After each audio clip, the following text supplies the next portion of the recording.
Hello and welcome everyone to another episode of the WeAreDevelopers Live Days. My name is Bene. I'm here live from our studio in Vienna, and I'm happy that you all joined us on this final episode for this year and for this season. But at the end of this episode, I will tell you all about our upcoming season next year.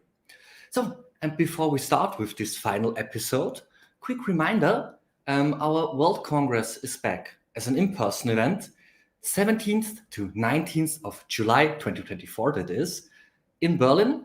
Check out worldcongress.com.dev, there you get further information. And we also have for 2 more days our discount, so hurry up and buy your tickets today. And now, before we start with the talk, keep in mind, during the talks, you can interact in the chat to your right. We also have a Q&A section there, so you can submit your questions if you got any. The speakers will gladly answer them after their talk.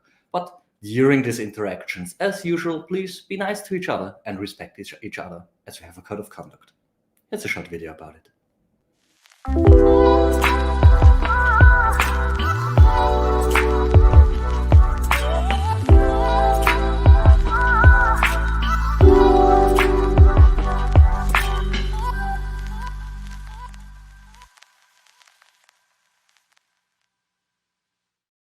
And let's start with Python. And the first speaker of the day, he is Senior Developer Advocate at Lumigo. He just loves open source and building healthy dev communities, has over 30 years of experience in the tech industry.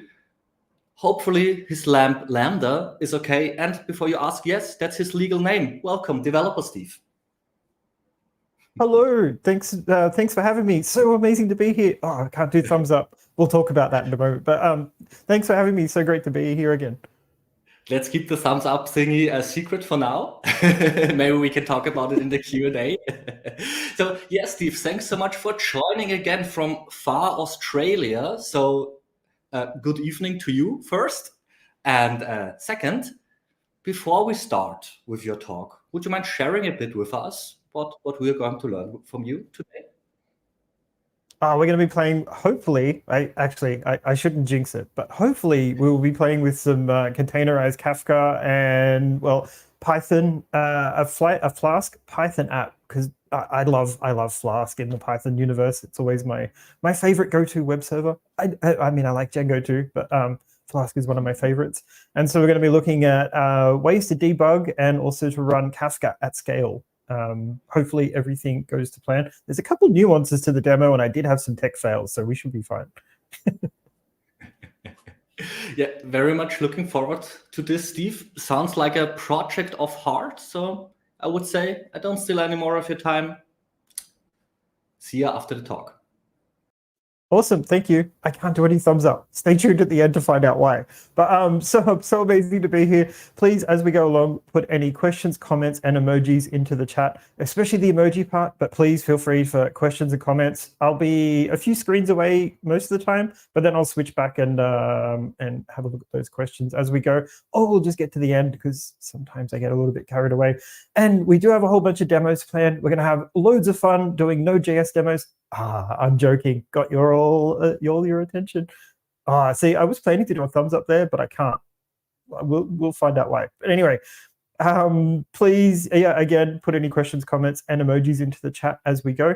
Now, before we open, I do have a bit of a disclaimer. It's even got an asterisk. Those are the serious disclaimers most of the time.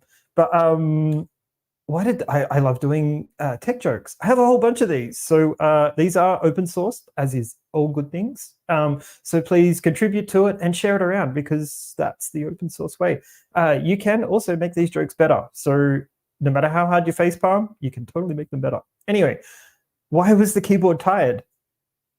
Because it had 2 shifts. See, I have a soundtrack, but it's actually on the screen that I'm sharing a few screens away. So we'll save that one. I'll just make the noises instead.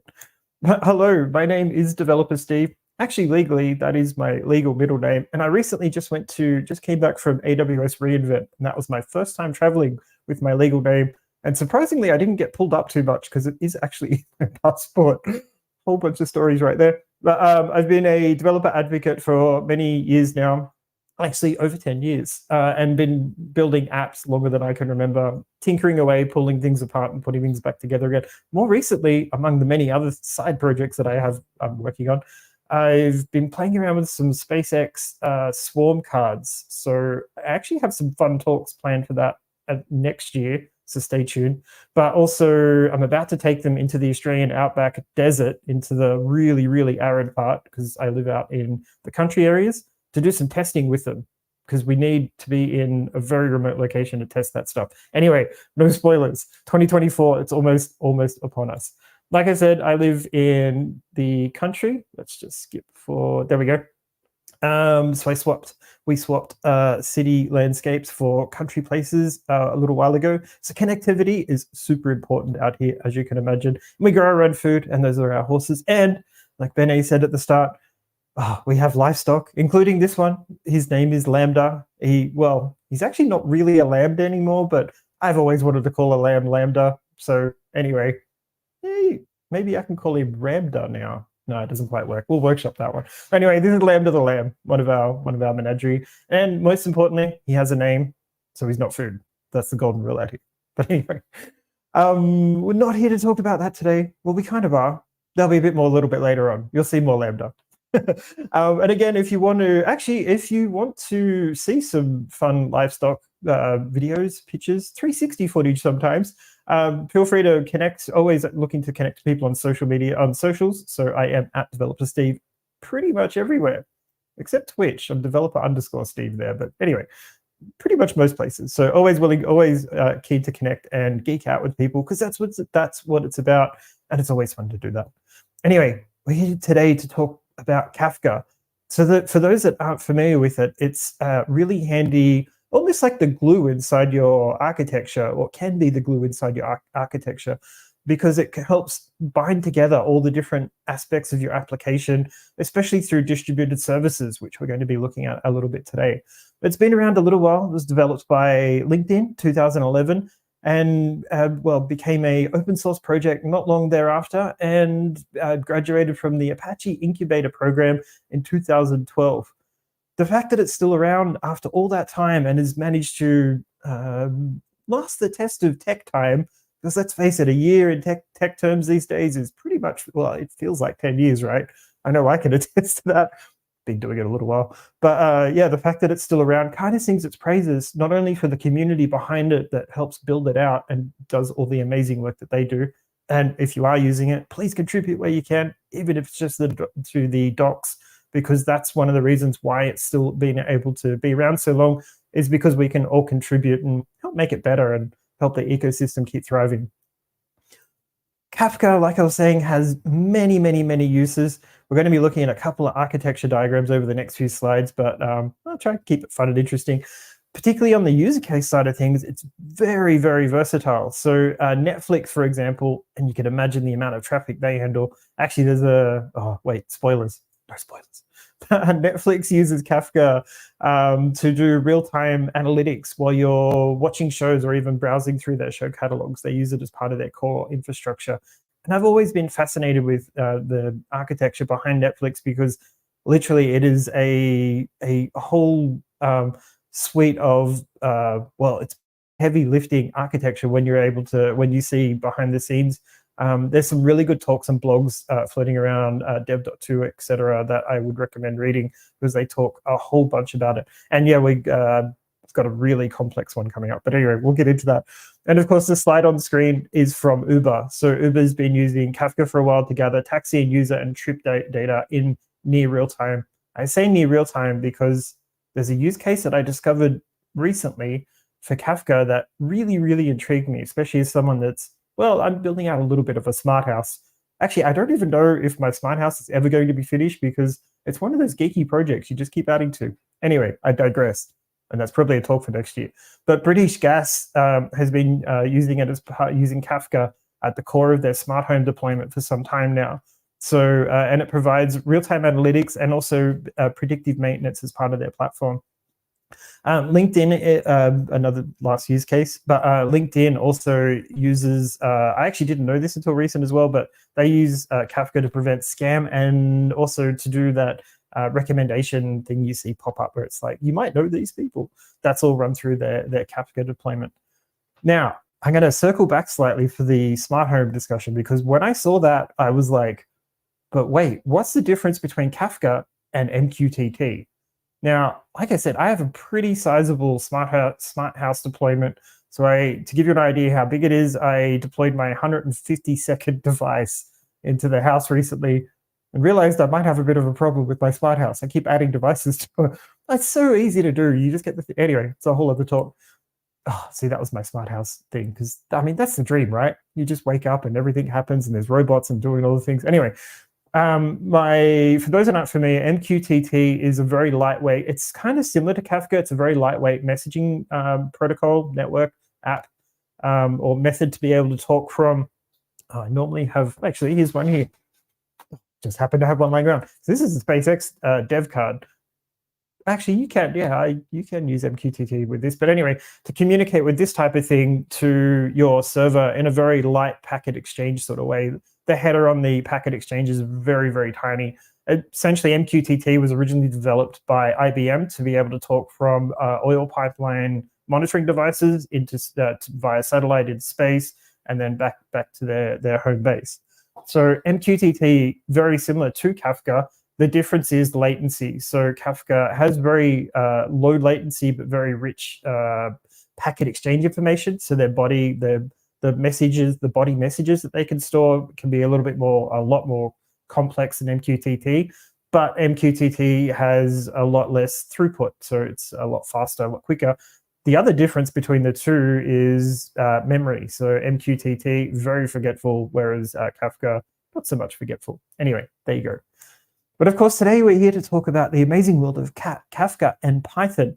Now, there's a few libraries available for if you haven't yet used, not familiar with the Kafka universe, but there's a couple libraries available, 969 as of about 4 hours ago on pip, as you can see. Today we're going to be using the top one just because that was kind of the easiest and that suited what I needed to do. And it's one of the more, has one of the bigger communities built around it. So it's been around a little bit longer. And I didn't need to do anything overly complex. But there are a whole bunch of other libraries there that do very specific things or things in a different way to other libraries' offerings, which is the great thing about open source because, and this is the part where I go, please contribute again. You already are, and thank you if you already are. But yeah, contribute where you can, of course, always super important. So to get started with Kafka and I love that GIF. To get started with Kafka and Python, pretty simple. Of course, all good adventures start with a pip install. I know I can always contest to that one. Is as soon as you do that first, it's like doing your first git init. Like as soon as you create that first repo or that first install, you know you're in for like a really good app time. And then you get into the project and you're like, oh, man, when's it going to end? No, you never say that. I never deploy on Friday. Anyway. There's essentially two elements inside a majority of the core Kafka Python libraries.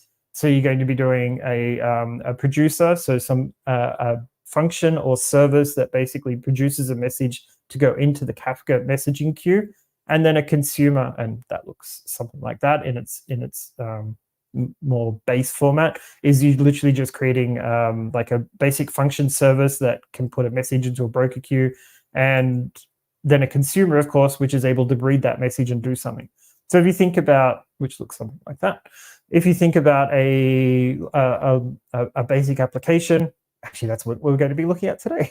You can put a message into queue to either instigate maybe a postage on an order, or a consumer's order's just gone in, or somebody's pushed a button on a thing, or an IoT device has done a thing. You put that message into a queue, and then you're able to read it from another function, or from even a series of functions. So sometimes you've got maybe an order going in, so you need to instigate like a postage service to be raised, and then to alert the customer, and then to do this and that. So as soon as you put that message into queue, you're able to then cascade that through the different systems, which is pretty cool and easy. To give you an idea what's the architecture, this is the architecture map that I was talking about from Netflix, and this is one of the more simple ones. They actually get, I've seen some really, really complex diagrams on just how they actually handle the amount of traffic they do. And of course, Kafka is at the core of some of their base functionality. I actually have notes. I'm going to read the notes on this one because there's a lot of steps in this when we go through the next diagram on this. But as you can see, Kafka is able to facilitate the messaging between a multiple of different parts of their system really, really easily and really, really ridiculously quickly.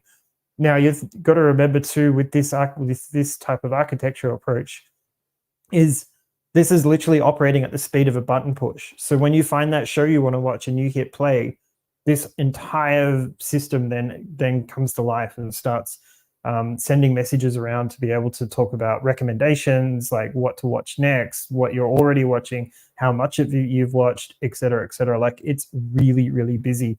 And from a user's standpoint, we literally want that in, like, as soon as I push that button, probably even before I push that button, I want that whole system to come alive and start doing its thing. What that looks like on this side of things, on sort of the more simplified step-by-step side of things, is user hitting play on step 1. Step 2, the request is forwarded to Netflix's API gateway, which then handles the dynamic routing, traffic monitoring, and security, and all at Cloud Edge. Again, this is about speed. Like, this is about handling that request really, really quickly through a multiple of different touch points within their system, alongside raising, well, not only actually streaming the show to you, but also different things you might be interested in, whether you've got ratings on different shows, like a whole bunch of business logic then kicks into play. And as it steps through, I'm not going to read through them all. I'm not going to. There's actually, like I said, there's some really good write-ups on some of the things that they do with their infrastructure, which, if you're looking at sort of getting into DevOps more, or you already are in DevOps looking for different approaches to architecture patterns, I totally recommend reading some of them, because their infrastructure is always, like, left me in awe. It's worth checking out. So some of the things, the advantages, and I've already touched on a few of these, some of the advantages to using Kafka, obviously real-time data streaming. The only caveat to that is in the MQTT instance we were just talking about earlier, that is faster, and you can actually use both together, and that is kind of recommended depending on, well, if you're handling a lot of IoT devices, I would probably get them to talk to MQTT and then get MQTT to, well, actually, Kafka would hook up to that and then pull that in. Anyway, that was that diagram I showed in the other slide. But Kafka does amazing real-time data streaming, particularly keeping that user experience in mind too. High capacity, obviously. I mean, the likes of Netflix, Uber use it, and they handle like a massive amount of traffic per second. Phenomenal amount of traffic coming in. One of the big things I always look for, particularly in open source projects, is just maintainability. Like, how big is the ecosystem? How many people are already contributing to it? How long has it been around? I mean, the Kafka has literally stood the test of tech time. Yeah, it totally has. That's probably a sticker right there. Anyway, we'll circle back to that one. And interoperability. Oof, that was a tongue twister. Always super important, because you want everything to be able to talk to everything else, and to make sure that there's a multitude of libraries and options to be able to connect into this from whatever you need to connect into it from. Keeping in mind is always, what is always at the forefront of my mind, especially when I do that first Git init, is future-proofing. And this, like, Kafka's definitely got that covered with the test of tech time that it has stood. It has stood by. Some of the common challenges I've always seen, like, over the years too, and I wanted to mention these just because these are things to be mindful of, in particular to, well, make sure you're future-proofing anything that you deploy or start to build with, because it's always important that we're always build for scale. Even if it's just like a little project that you're just building out, for fun or whatever, like, always build with that scale model in mind, because at some point, your future self is going to be cursing your past self for not doing it. So always build for scale. Anyway, that's a takeaway. Oh, spoilers. Scalability, complexities always strike, especially in microservices, and we're going to be looking at that in a little bit. Because when you're thinking, especially distributed services, like being able to know which parts of the stack are where, and how you then sort of build with elasticity, so that it can sort of build out and do its thing as your platform starts to grow and scale. Of course, load balancing is always a critical part of that, because you want to make sure traffic coming in gets handled appropriately and doesn't overbalance your stack. Otherwise, you end up with what I call a lopsided deployment. You have all your traffic going to this one particular bit, and all the others are just sort of sitting there, like, waiting, twiddling their thumbs, wondering what's going on. Resource management, don't be on the end of that bill. I've been there. Like, someone walks up and gives you that monthly cloud bill, and you're just like, don't want to be there. Knowing what resources you've got deployed, like what Kafkas you've got where, what scaled up doing, handling traffic, hopefully from the load balancer, but knowing how much resource they're actually using, and how many of them are actually running in what regions, etc. Always vitally important. I think I've already touched on auto scaling, or in particular scaling and elasticity, which again, super critical. Like, anything I build out, even if it's just a hello world, I'm always thinking, how would I scale this to, throughout the entire world, throughout every region? Like, how would I scale this so that everyone can get that nice, quick experience of clicking the play button and all the magic happens? Of course, this is a data platform, so knowing how data is being handled and replicated particularly through multiple clusters, and having the same information available to the entire network of Kafka deployment, is super critical, because you're going to be also having a number of different elements from your stack. You probably are trying to sort of get those messages out and do whatever it is they need to do to process information, to pass things on, to keep that flow happening. Always super, super important. And the most critical one, well, they're all pretty critical, but the most important, that has always driven me absolutely crazy, is when you've got, particularly through distributed services, when you've got all those services running in all different parts of different regions, different stacks or whatever, like, monitoring the logs from all of them has always been troublesome. Can't even tell you how many times I've had to regex through logs trying to look for, like, little bits of information to see, like, why this particular thing's failing. And we've all been there. Haven't we all been there? It's literally like the don't deploy things on Fridays because things will go wrong. Because generally they probably will, and you're going to be rejecting logs at like 2 a.m. on a Saturday. No one wants that. No one wants that at all. And that's something we've seen a lot. Oh, maybe I should, let me switch back and see. Nope, no comment chat. If anyone does have any questions, comments, or emojis, drop in chat. You know what to do.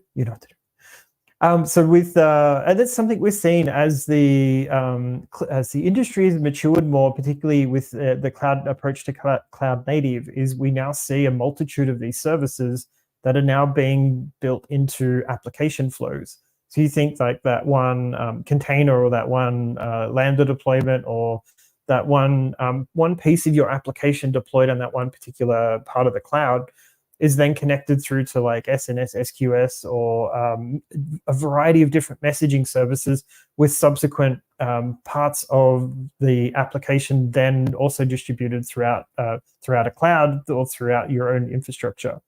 So being able to detect that one error that no doubt will probably appear again on a Friday night, because that is Murphy's law of deployments and errors appearing in your stack. That one error that appears in that one part of the stack that stops the user from doing that one thing, or, oh, dare I say it, I probably should. Oh, it's only midweek. We should be fine. But brings down your entire application because there's an error that just suddenly the system can't resolve itself from. So you get total alerts from the stack going down. Is always going to appear in that part of this distributed app stack that you're not going to be either able to trace easily, or it's actually an upstream error that has thrown in a downstream flow. I always love this meme because it's always true. And like, as devs, we've dealt with Murphy's Law more times than we probably need to.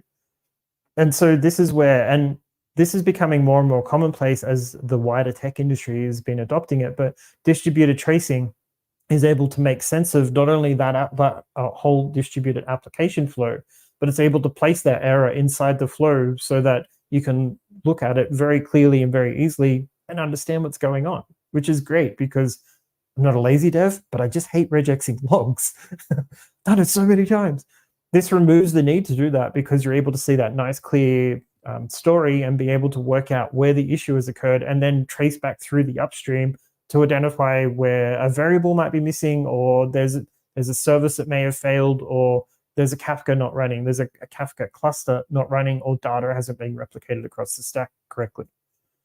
And so this is all thanks to, and again, this is a very emerging topic at the moment. I feel there's been a lot of talks and blogs. Well, I know I've written a whole bunch of them about it.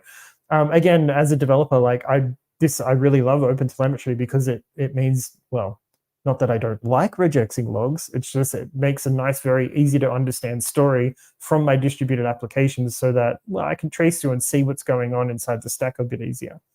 So it's been around. This is a project that's been part of the I don't know why I'm struggling with that. The CNCF, there we go. It's been around since 2019. It's a CNCF project, which is really cool because it's got some really amazing community behind it as well. Most important part to its whole approach to standardizing logging and then also metrics and the gathering and contextual mapping of all that span and log information is it's vendor neutral and most importantly, open sourced observability framework, which is cool because vendor neutral means not one particular vendor owns it, so you don't get vendor locked, which is great. There's a whole bunch of different components. We're going to look at that on the, I should have put the other slide first. Anyway, we'll get there. Actually, I'm going to skip forward. There we go. At its core, yeah, actually, this should have been there. I'll go back then forward. Sometimes you've got to do that to trace things right. Anyway, at its core, it's essentially a way to collect and gather standardized logging information, which is then able to be put together in a nice trace map so that you can see per invocation or per transaction inside your system, you can see what's going on, sort of know what's gone wrong where, or how well that particular application is performing. So there's a number of different parts to how this works. And essentially, see, this has OTel SDK on it, but these are actually instrumentations. Anyway, it's kind of like an SDK, but it's a way to gather per coding language. It's a way to gather information automatically from your application's transaction runtime to be able to tell what's going on inside that particular piece of the application. So through doing that through all the different services attached to your application, you're able to then get that nice trace map happening.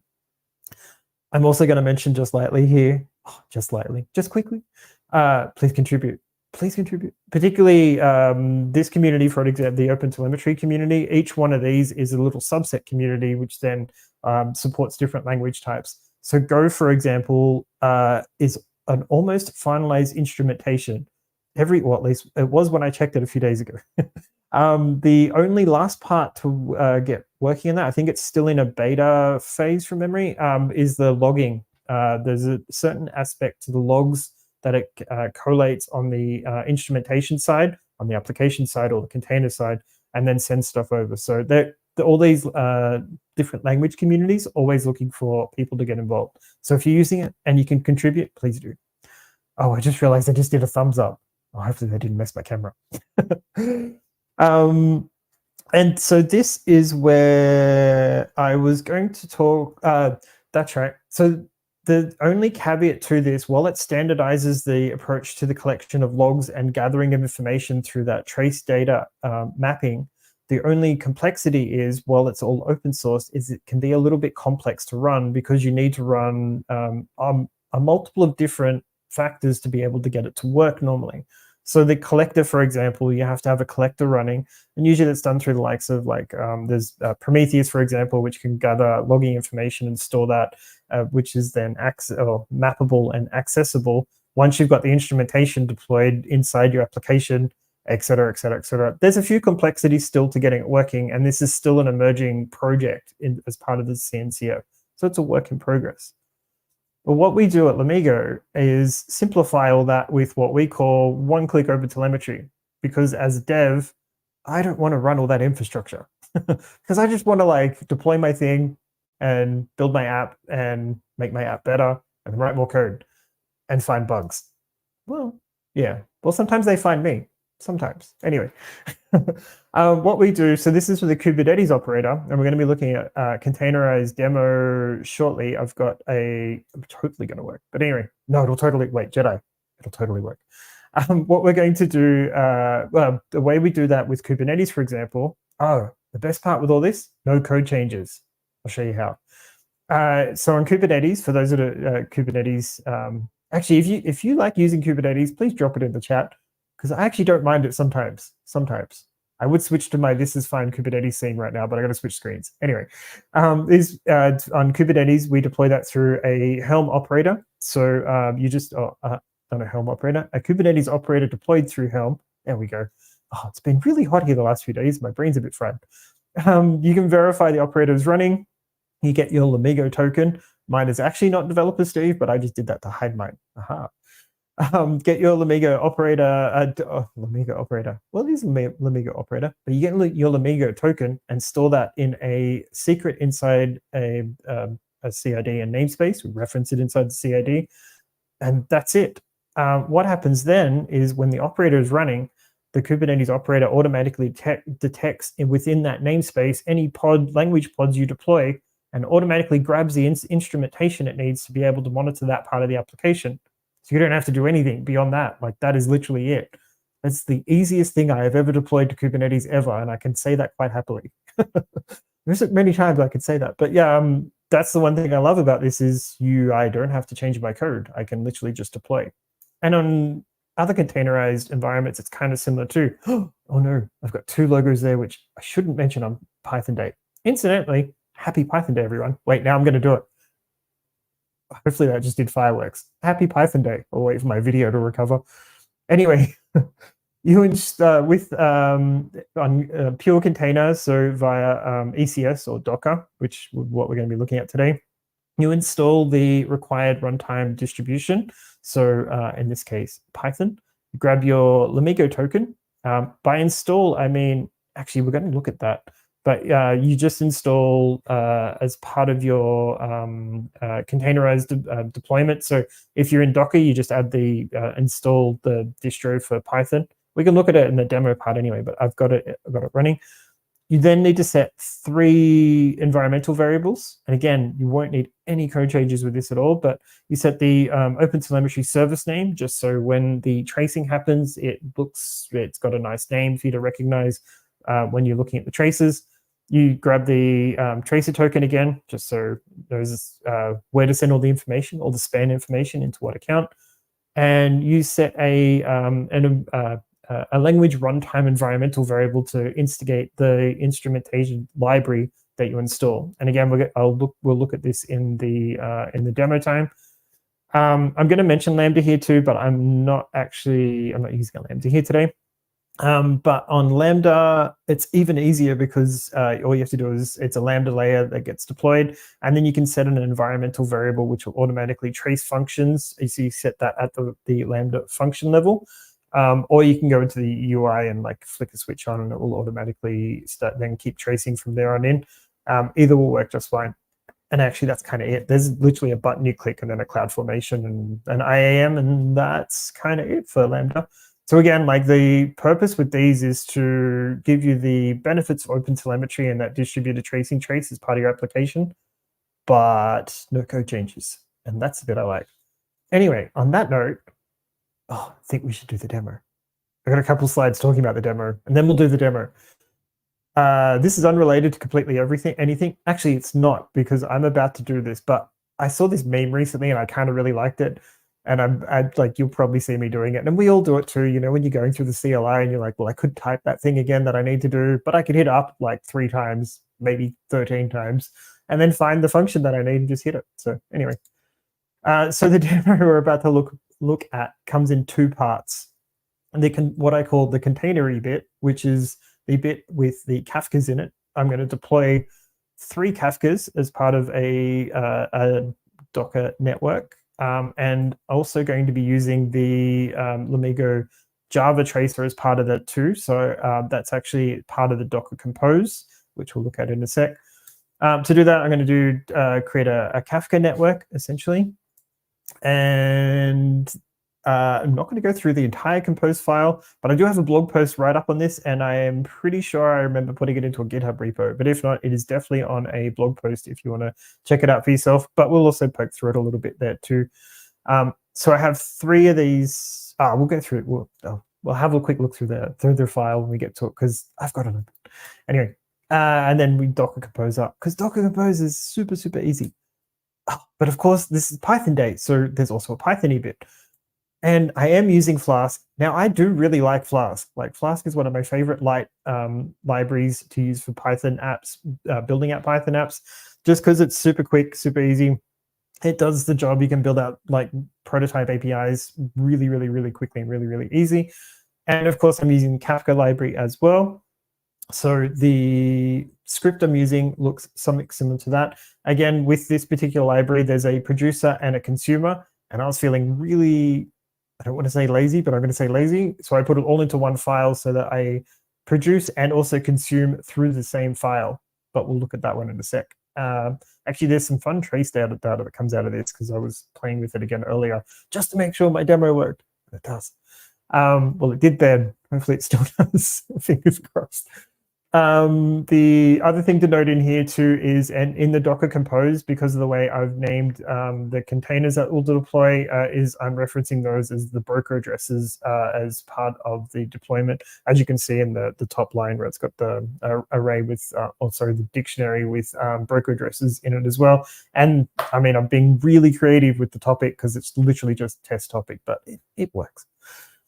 The second part of this, and just to make it a little bit different, other than the Flask bits, which I really love, is I've also added a counter so that the message that it sends, the producer sends, it just adds a integrative number as part of that as well. Although there's a bit of a bug in there, but we'll get to that. I noticed it earlier and was like, oh yeah, I meant to fix that. But anyway, we'll look at that one. That's kind of it, because I like keeping demos nice and light. So, there was another slide in here. Where did that other slide go? All right, I'll just skip then. See, I just made these images. I kind of really like it. Anyway, I'm going to switch back and let me see if there's any questions. No, there's not. Remember, drop those questions, comments, and emojis into chat. I am on socials too, although I'm not monitoring at the moment, but feel free to reach out there at Developer Steve, all the places. Right. Let's play with some code and some Docker things. Let me switch to my other screen. There we go. So I have nothing running at the moment, as you can see from here. Oops, Docker PSA. Yep. That's the equivalent of nothing up my sleeves. Hey, presto. No, everything will work fine. Right, so the first thing I need to do is create my Kafka's network inside Docker, which is pretty quick and easy. Just going to do that one. And then I'll do Docker Compose up D while we're poking around the files. Was it? Yeah, I am. As you can see here, this is, there we go. This is my file here. So this is the directory that I'm operating out of, if you can see it. Essentially inside that directory, I've also got the Lamigo, there we go, Lamigo Java distro downloaded too, which it had actually gone ahead 2 versions since the last time I did this. So I updated today. What can go wrong? I did an update to OBS earlier, because I'm running this, how I'm doing the fancy video scenes. Virtual video completely stopped working just before this. Funny story. Anyway, we'll talk about that at the end. So what I've done here is I've downloaded the Java distro and then I'm referencing it inside the Docker Compose. So I've literally mounted it as a volume and then referenced it from within the application. And I've done that across the three. I've got 3 Kafkas being deployed here. I had a panic then, thinking I hadn't taken my token out, but I have. That's good. The only way that then is launched, and these are just pure Kafka deployments, is that no code line there. So that just calls that library in as part of the runtime, and that's it. That's able to then do that OpenTelemetry trace as part of any transactions that come in, which is really cool because no log diving. Always love that bit. The only other thing I'm doing here too is I've got the OpenTelemetry service names, so they're all called their appropriate names: Kafka 1, Kafka 2, Kafka 3, etc. And I've got the token sitting in there as well. That's kind of it, other than just configurational values for the Kafka deployment itself. And it looks like, it looks like it's running. I could have probably done this. Running. Sweet. That is the first part of the demo running. So the other part of this then is my producer consumer Python file, which is what this is. So that's then able to grab the different broker addresses from as part of because it's going to be deployed onto the same stack. It's able to grab that, connect to either any one of those Kafka deployments, and then produce or consume as it's required. And that is literally the code that we were just looking through as well, which is pretty straightforward. And there, of course, is my favorite, Flask.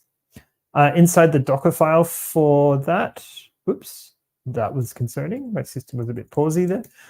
Inside the, and it's just a single script app because that's all it needs to be. But as you can see here, I'm deploying the dependencies part of the Docker file deployment.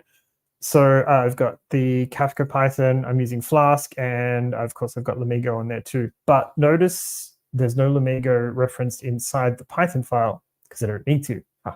You can do it that way, but you don't need to do it that way. And it's kind of easier not to because you don't need to do it that way. You can just run it as part of the deployment, the Docker file deployment, which we're going to do in a sec. I'm not going to show you my token as part of that deployment. I should have probably have taken that out sooner. Let me just take it out now. But the deployment for that looks something like this, where, yeah, it's not very happy with the formatting on that, but you get the idea. I'm just going to do a Docker run to launch that particular Docker file and load that single app file into a container. And then I've got some environmental, this similar type environmental variable set. So the tracer token, the OTel service name, and then also the auto launch, which will grab that library and then load it in as part of the runtime. Let me just go fix that up. And I'm going to run that off window because I actually need to run that with my token. I know I could have stored it as a secret or whatever, but yeah, I like to live dangerously sometimes. All right, so that's going to be running. Please run, please run, please run. It's running, it's running. Oh, it's running. Haha, sweet.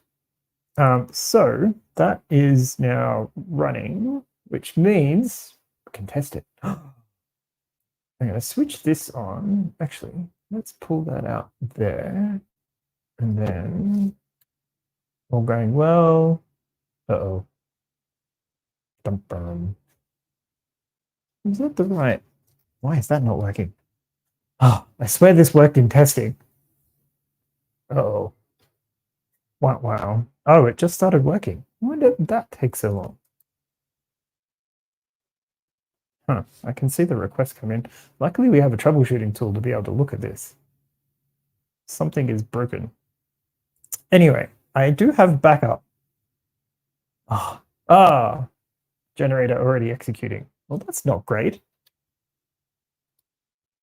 Okay, now it's working. Huh. Yeah, we should be able to see why. Actually, that's going to be really interesting. All right, so I'm going to put this side by side. Probably should have done this before we got into the live stream, but it actually looks like it's working. So, yeah, and you can see the count they're also updating. So the bug in this, yeah, it's actually going up by, let me make that bigger. It's actually going up by 2, the count, because, and I didn't realize this at the time, it's an unintentional bug, but it's going up by 2 because it's loading the counter twice every time the script runs, because it's consuming and producing at the same time. Anyway, feature, not a bug. That's what I'm going with for this one. Now, I should be then able to see that coming in as live transactions, because I can see, let's just check this one. There we go. I wonder where those, maybe it was just taking a long time. Oh, there we go. Yeah, look at that. It was taking 26 seconds in internet speak is literally like 10 years.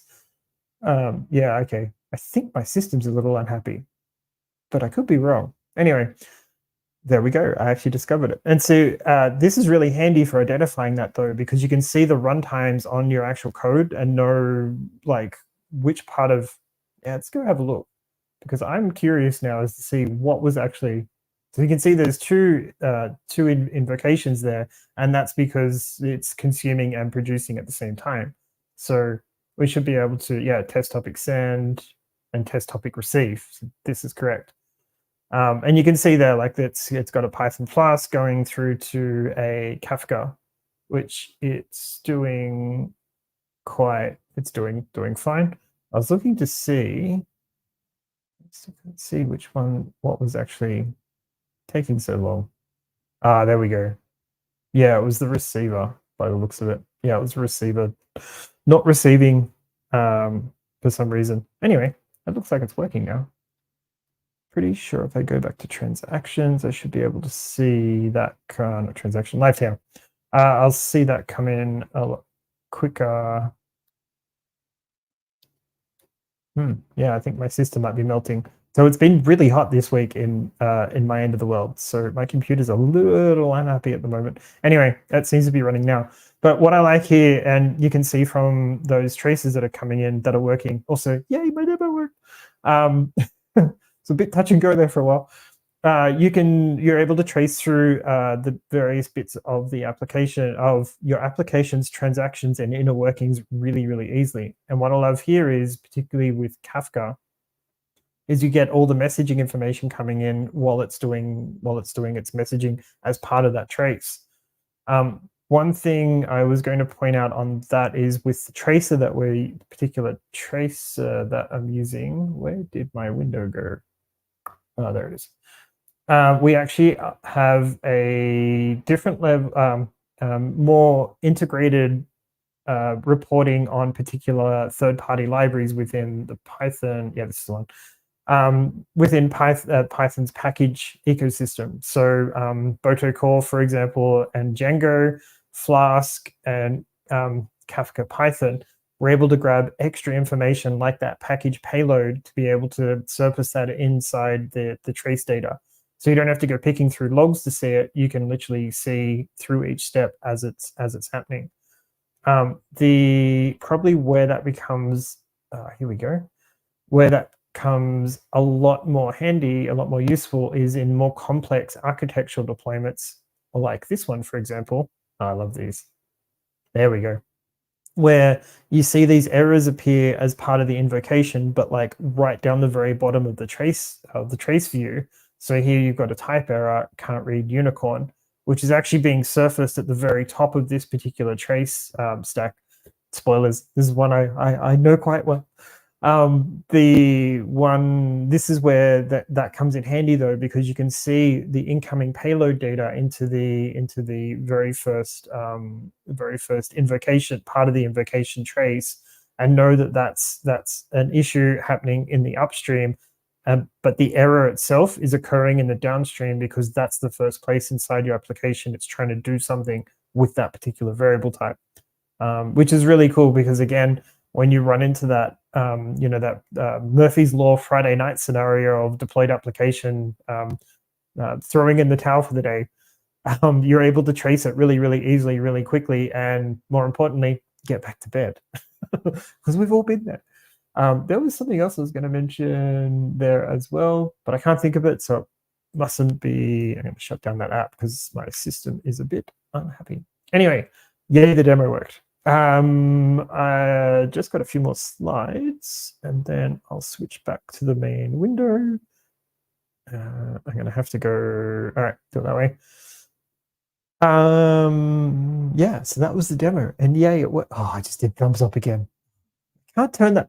If anyone knows how to turn that, the latest version of OS X has this camera thing with reactions, and as soon as you do like single or double thumbs up, we're going to talk about this in the Q&A, or it's one of the things we're going to talk about.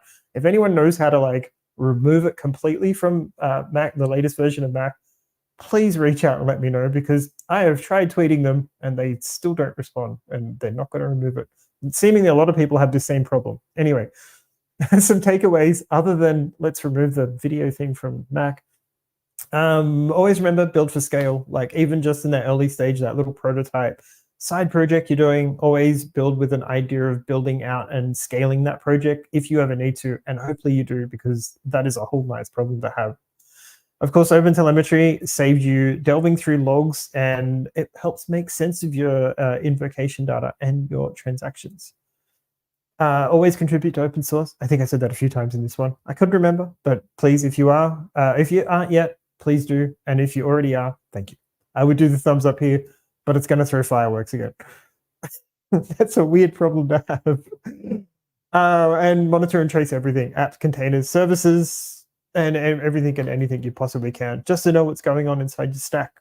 Like I said, there is a blog post with this the demo that I just did.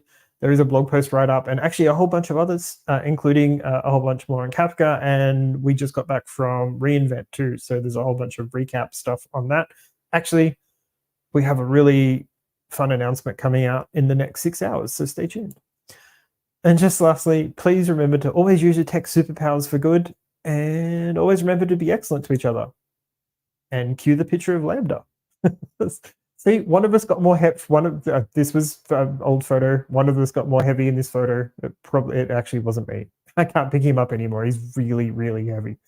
Anyway, thank you very much. Hey, Steve, thank you so much. Thumbs up for an ultra cool presentation. And Super. happy There to we see go. that Lambda is more than okay and fed well. Oh yeah, he's definitely doing all right. All right, we still got some time left, so let's jump into a quick Q&A, shall we? Okay, yeah, sounds good. Always up for. Actually, if anyone does know how to disable this Mac reaction thing, because I keep turning it off, and actually it's off right now, but for some reason it's not off right now. So if anyone does know, please reach out and tell me, because I can't find an answer anyway. Apple is telling you what's best for you. Don't you worry. It's it's just meant to be. Wait, it'll do it. There we go. Oh.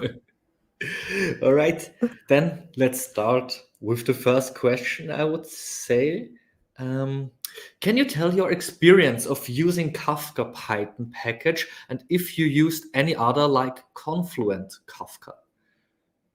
Actually, I did try. Oh, I don't know if my video is frozen. Is my video frozen? No. I did. Hopefully, you can still hear me. I did try. Oh yeah, OBS is going to crash. See. Oh no, Steve, you're. I think we lost Steve here. We talked earlier about his new OBS update.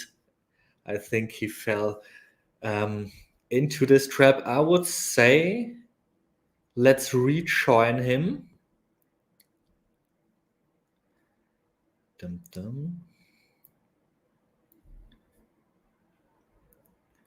All right. In the meantime, you can, of course, ask more questions if something comes to mind. But if we don't manage to get Steve back in time for his slot, you can for sure reach out to him on his socials, as he also needs an answer for his thumbs up question. So very urgent also here. So let's have a look what Steve's up to. Sadly, I'm not a Kafka pro myself, so I would have a hard time answering these questions for you.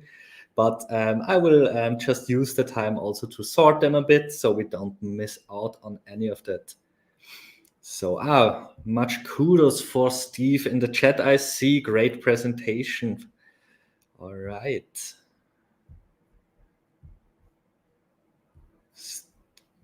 So, still no living sign. I would say we just jump into a quick break until Steve is back, or if we can't make it in time, we just jump to the next speaker of the day. See you.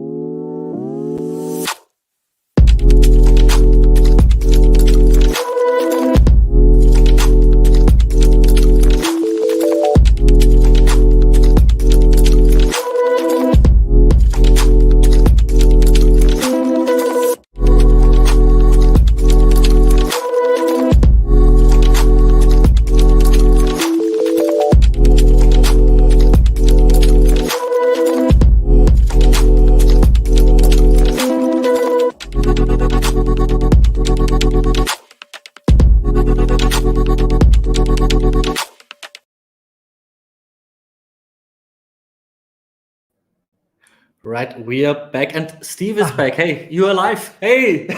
Oh, I can't believe I got through the demo part and then everything, like literally. Yeah. Anyway. Murphy's Law. This is why we trace everything. Yeah, of course. All right. I just got to the question again, so let's try to get some questions done before the next crash. Cool. Actually, I did start playing around with that one. The reason why that the Confluent Kafka library, the reason why I didn't use that for the demo is we have more ingrained support currently in the Lamigo instrumentation that I used in the Python one, so it grabs extra information through. But the other one worked just fine. I just wanted to use the Kafka Python one because it had more info. That's all. All right. Thank you. We got some more questions. Where are these? Here. How does Kafka handle broken failures? What mechanisms are there for fault tolerance? That is probably a conference talk in its own right. Actually, I wrote two blogs on this particular topic. Okay.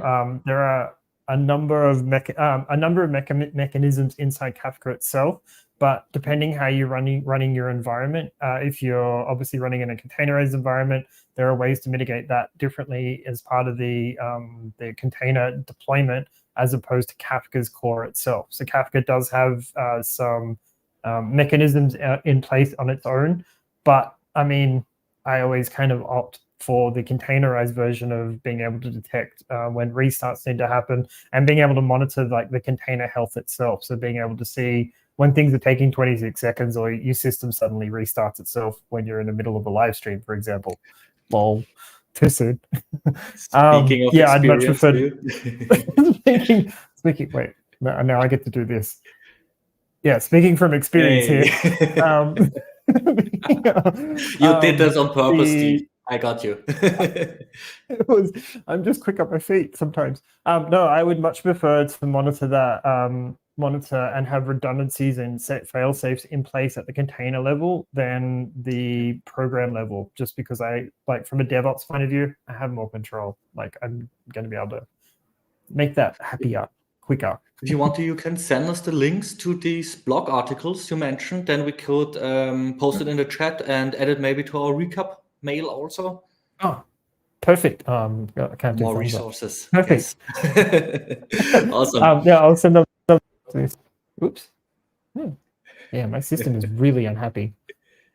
It's the end of the year. Change anything lately? Yeah. Oh.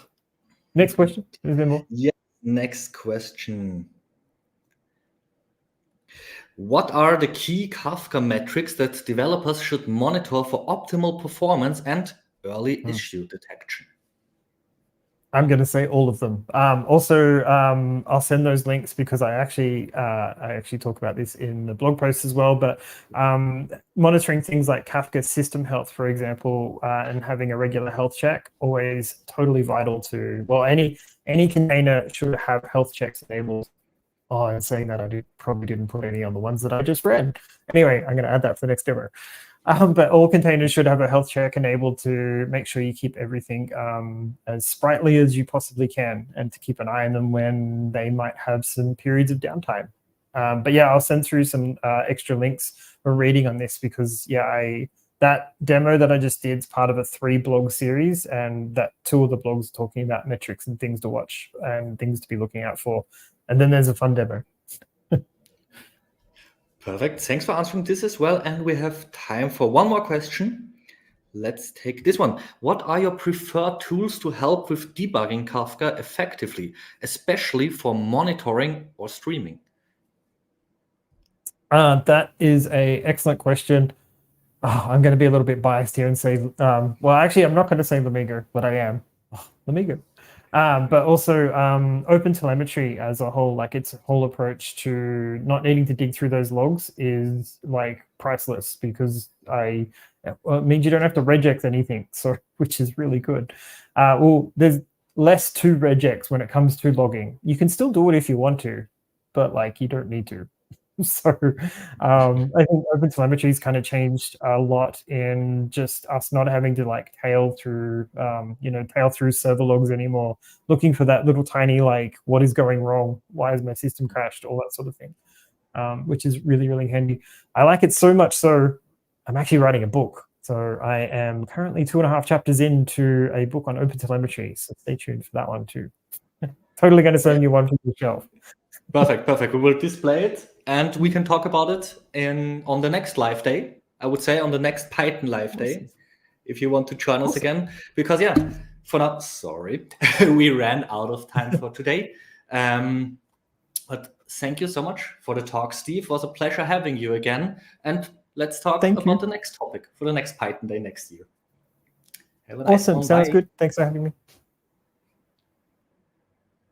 All right, and we are jumping right to the next speaker of the day. He's sorcerer at Factor 10 as a problem solver at heart and believes in automation, and he helps companies achieve software excellence with a business focus. Welcome, Ranitz. Thank you. Hello. Thank you so much for joining. So, before we start with your talk, would you mind sharing a bit with us about what we are going to learn from you today? Well, I'm going to be talking about how to test your repositories, or I'm even going to test drive them because I'm a big fan of test-driven development. And for those of you that don't know, a repository is basically what's the interface layer between our code and our database. All right, so get ready for some testing. Thank you, Ranitz. And without further ado, I would say, stage is all yours. All right. So, as I said, I'm going to be talking about 3.5 ways of testing your repositories. But first, I want to start with talking about something else that I like, and that is myself. So why should you listen to me, and why am I here? A brief intro about me. I have a master's degree from Lund University, where I studied for 4.5 years, but it took me 9 for reasons. I ended up at Sony, and Sony decided to send me to Tokyo, where I stayed for 6 months and educated my Japanese colleagues about cloud services, Amazon Web Services in particular. And this was in 2015, so fairly early in the cloud boom. I'm now at Factor 10, and Factor 10 is a small consultancy in Sweden. And as I said, we focus on delivering business value by solving software problems. We believe that software should not be an obstacle, but an enabler in creating business value. I'm married. I have 2 kids, a son and a daughter, 5 and 3. I am a self-professed beer snob. And by that, I mean that I am picky about which beers I drink. I also brew my own beer, which is a pastime I really enjoy. And I train triathlons. I haven't done a triathlon in a while, but I pretend I am still a triathlete. So back to the talk. Before I talk about how to test drive the repositories, I want to give a short introduction to repositories and where they come from. And it all starts in domain-driven design. This is a book that we are very fond of at Factor 10. It is one of our 3 pillar stones. And basically, you divide your problem space into bounded contexts, your business into bounded contexts. And then you focus on the core domain of each bounded context and its logic associated with it. And you realize that as software. And the bounded context can be your self-sufficient services or microservices or whatever you want to use to develop them. The key point is that you have an ongoing collaboration with the domain experts. That is the people who understand the business domain. And you model the software and the domain after each other. So you use the same language as the business experts use. When they're talking about the business, you use them in the code as well. We call this ubiquitous language. And we have a multi-layered architecture. The exact architecture you use isn't really mandated, but we talk about 3 different layers. And those are these 3. We have the application layer, which is where your clients interact with your application. We have the domain layer in blue, which is where the domain logic lies. This is where all the magic happens, so to speak. And we also have the infrastructure layer, which is where our application talks to the outside world, our databases, our third-party APIs and such. And this is where we will be today. This is where our repository implementations lies. We have them also up here, and the blue line as the repository contracts, but that is only the interfaces, how we define that we want to use our repositories. The actual implementation of the repository lies in the infrastructure layer. And when it comes to testing these, it can be a hard problem. And I find that there are 2 types of developers that have different approaches to this problem. And one of them is the developer who just panics and runs away. And then we have the other developer who takes the challenge, gets down to work, and solves it. And there might actually be a third type of developer, and that's the one who makes a presentation about it and talks to others. And that would be me then, I guess. So back to the problem at hand. To implement a repository, we need a domain. And a bit of a backstory here. When I first made this presentation, it was on October 4th. And October 4th, for those of you who aren't from Sweden, is Cinnamon Bun Day. So obviously, we're going to store cinnamon buns in our repository. We're going to generalize that to pastries, but I promise I will only use cinnamon buns in my tests. And this is the basic architecture for our application if we focus on the repository. So we have our domain up here. What happens in the domain stays in the domain. We don't really care about that right now.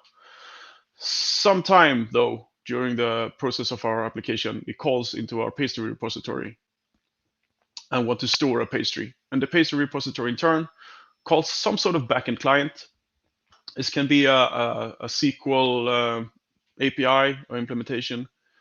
It can be a REST client or any other thing that is responsible for communicating with the actual data store, which is the backend. And I'm only going to talk about remote backends here. This is going to be database servers or REST APIs. But this could be a file system, in which case the backend client would just be the file system libraries in your programming language. So I'm going to implement 3 different kinds of repositories here to showcase this. And we're going to have an S3 pastry repository. We're going to have a DynamoDB pastry repository. And we're going to have a Postgres SQL pastry repository. And S3 and DynamoDB, I picked those because I'm very familiar with Amazon Web Services and I've worked a lot with those. But you can definitely apply these techniques to other services. It doesn't have to be Amazon Web Services or these 2. So the workflow, I'm going to use test-driven development. And when I write tests, I want to use the gherking language. I've stolen this from the behavior-driven development scene. I won't be doing behavior-driven development. I will be writing regular unit tests, but I will be structuring them in a way that's familiar to behavior-driven development, because I think it produces readable tests, and I think tests should be readable first. I think they serve as an important form of documentation. So for those of you not familiar with the language, we use given, when, and then to structure our test cases. Given two numbers, when they are added, they equal 3. So the first technique then, mocking the client, and we're going to showcase this with Amazon S3. So we have the same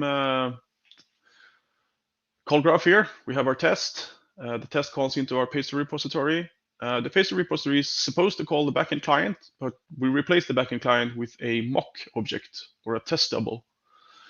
And then once the test is complete, we can use the mock to verify that the pastry repository made the correct calls to our mock. And I'm going to show you how we do this. I'm using recorded sessions of when I'm coding, so we minimize the amount of issues, and you don't have to watch me staring at the screen because I forgot how to write something. So I'm just going to guide you through this while the video runs. So we first off going to start our test file. And this is a Python test file, of course. So we're going to name it test S3 pastry repository. We're going to make a test case, and it needs to start with test, otherwise it won't be picked up. And we're just going to see that our pastry is stored correctly. And so given a mock of the S3 API or the S3 client, we create that. We're going to use magic mock from unit test. We're going to need a pastry repository, obviously. So let's just create that. And you might notice here that the red lines means that these don't actually exist yet or haven't been imported. And we'll get to that. I like to write my test first and then fix any, well, let's call them compilation errors. It's Python, so it doesn't really compile. But if we run this, we would get errors similar to compile errors. So we need a pastry, and then when the pastry is stored in a repository, this is when we do the action. We store the pastry in the repository. And then the correct method should be called. And in this case, S3 and the client, we call the method put object. And that should be called with a key of cinnamon bun and a contents of 24. And we use the S3 API up here. If you're unfamiliar with how Python mocks work, you use the assert call with method that we have right here. So S3 is our mock, put object is a method on our mock, and we assert that that method has been called with bucket equals bucket name and key. Let's chop down so you can see it better. Key should be cinnamon bun, and the contents should be 24 as a string. And that needs to be bytes, so we need to encode it as well. So let's fix all the compilation errors. This is actually, yeah, I missed the magic mock is not spelled with a K. So let's fix that. Let's create the S3 pastry repository, because that isn't actually, this doesn't exist yet. There's a tester event, so we write the test before we haven't had the repository. Let's import the pastry, and now we can create our S3 pastry repository. So let's create a Python file, name it S3 repository. Let's create a class, call it S3 repository, S3 pastry repository even. And we can add our init method, which takes the bucket name and the client. I like to use MyPy type annotation. I like to use type annotations and MyPy when I write Python code, but unfortunately, the Boto library doesn't provide us with types, so we can't use that for our S3 client. And that is important, and we'll get to why. So now we have a test. We can run it, and says it's testing in development. We want to run it so we get an assertion failure. And in this case, we got a different error. We got an error saying that the store method doesn't exist. We need to create that. We can run the test again. And we can see down here that we expected the put object to be called, but it wasn't called. So that's an assertion that means that we are now allowed to actually implement this method correctly. So let's store our variables for later. And I have been writing way too much C# lately. We can write the store method, and we should just put object, and we'll put in the correct parameters. In the bucket name, the pastry should be a pastry. The key should be the pastry type.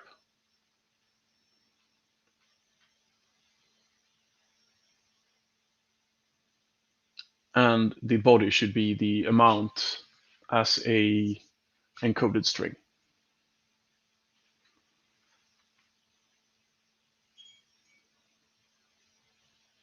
And once we import pastry, we should be ready to run this test again. And now we should clear it. And we can see that it's green. So we're done with that test. And this is how we mock the client. We replace the client with a mock object.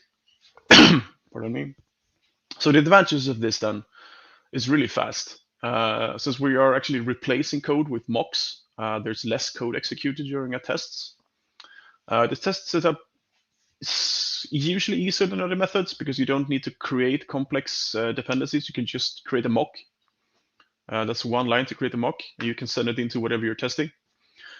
But the drawbacks then, the more you mock, the higher the test complexity is, because mocks generally return either, they return some sort of default value. In Python, the mocks return another mock, but that might not be what you want. Maybe what you're mocking has some functionality you want to keep. You need to set this up. You might need to have a spy instead of a mock. You might need to just provide the values, the default values that is there by default in your mock. It becomes tightly tied to the implementation. We can't replace the S3 client with, for example, the S3 resource instead. Then we need to rewrite the entire test case because we're mocking the wrong thing. Configuring all these mocks produces noise. Complex mocking setups means a lot of code, which you might not want to gloss over. We can fix this by using helper methods and fixtures, but it's still there. And you need to most likely handcraft your test data because you're probably going to return types, and those types need to be constructed. And depending on the client you are mocking, you might need to create complex types, including streams and other things that you need to set up. That can be messy. And there's also the fact that since this is Python specific, this isn't, or rather dynamic language specific, this isn't an issue in strongly typed languages, but since the mocks are dynamic, they can hide API errors. Because the only thing we tested here was that we know that there's a method called put object that should be called. And we call that, but if we're wrong, maybe the method wasn't called put object. It was called something else. We won't catch that in this test because we have mocked the put object method, and we're testing that we're calling this mocked function. So that's that's an issue that only shows up in dynamic languages, but it's a real problem. I have done this error before when I misread some API documentation and used the wrong methods. My tests were perfectly fine, but once I let them out in the real world, they failed spectacularly. So when should you mock the client? Well, when there's a simple API to mock, and we're talking about the client API, not the REST API, but the client API. So how you use the client. And when the mocking process is straightforward, not too much to mock, not many complex setups. I think this works well. Just watch out for the dynamicity of it. So when this is too complex, or maybe you want to make sure that you're using the client library correctly, what should you do? Well, we can mock the service instead. So instead of we have the same cal graph here, we have the tests, we have the pastry repository, but instead of intercepting the pastry repository and letting it call our mock client, we let that call the backend client, and we configure the backend client to interact with a mock backend instead. And in Python, you can use this using, in this case, is HTTP APIs or REST APIs, and we can do that using a framework called HTTP. And I'll show you how that works right here. So I've cheated a bit. We have our repository. We have a skeleton of a test case. We need to insert the setup and the expectation. So let's create a DynamoDB client. I'm picking DynamoDB here because it's a proper REST API. I'm not familiar. I think S3 has a proper REST API now. Back in the day, it was SOAP. I don't want to mock a SOAP API, but REST is okay. So let's create a DynamoDB client. We need to set the region, and we need to set the access keys. Otherwise, it will try to look in my local profile and probably fail, or we will try to actually connect to my real AWS account, and we don't want that. So let's use HTTP pretty. Let's register the URI we're looking for. You can find this all out by reading the REST API documentation for DynamoDB. It's just we intercept the path and we mock a response, because otherwise DynamoDB will crash if we don't give it a response. In this case, it's an empty response. That's fine. It's an empty JSON object, and that works. For other libraries, you might have needed to mock something else. So we added this line up here, HTTP pretty activate, and this is a decorator that turns on HTTP pretty, so it starts intercepting calls. And we use allow net connect to false, because if the client tries to call something that we haven't mocked, it won't allow that. If you set this to true, we will actually let that call go through, so we will reach the real DynamoDB servers, and we don't want that. And verbose just means that if that happens, we get a lot of output that can help us determine what we should mock. So let's go on and write an assertment. So we pick out the body. We use HTTP to get the last request made, and we get the body from there. And now we can make assertions on this body. So let's assert that the table name, this is again DynamoDB API specific. The table name should be, well, the table name. And we should assert that the item contains the properties that we're after. That is the type and an amount. And in DynamoDB, you specify types. So this is a string value. And we'll see with the amount, we do it similarly with amount, but instead of a S, it should be an N for a number. And if you're curious about what this is, look up how large numbers work in JavaScript and JSON, and you'll see why they picked strings as representation of everything. So we can run this, and we can see that if we scroll down, we will get, you can see here, this is a bit of a weird error, but it means that there was no last request. So there was no request made, and that's the error or the test failure we're looking for. So now we can implement the actual method. So we can just take our DynamoDB client again. We don't have proper types for the both classes, so we will have to rely on memory here. Table name should be the table name, and we'll construct the item as a dictionary with the type and amount, and we'll use the same construct with the string type or string value, and the same with the amount. And it needs to be a string, so we need to wrap it in a string. We'll do that right there.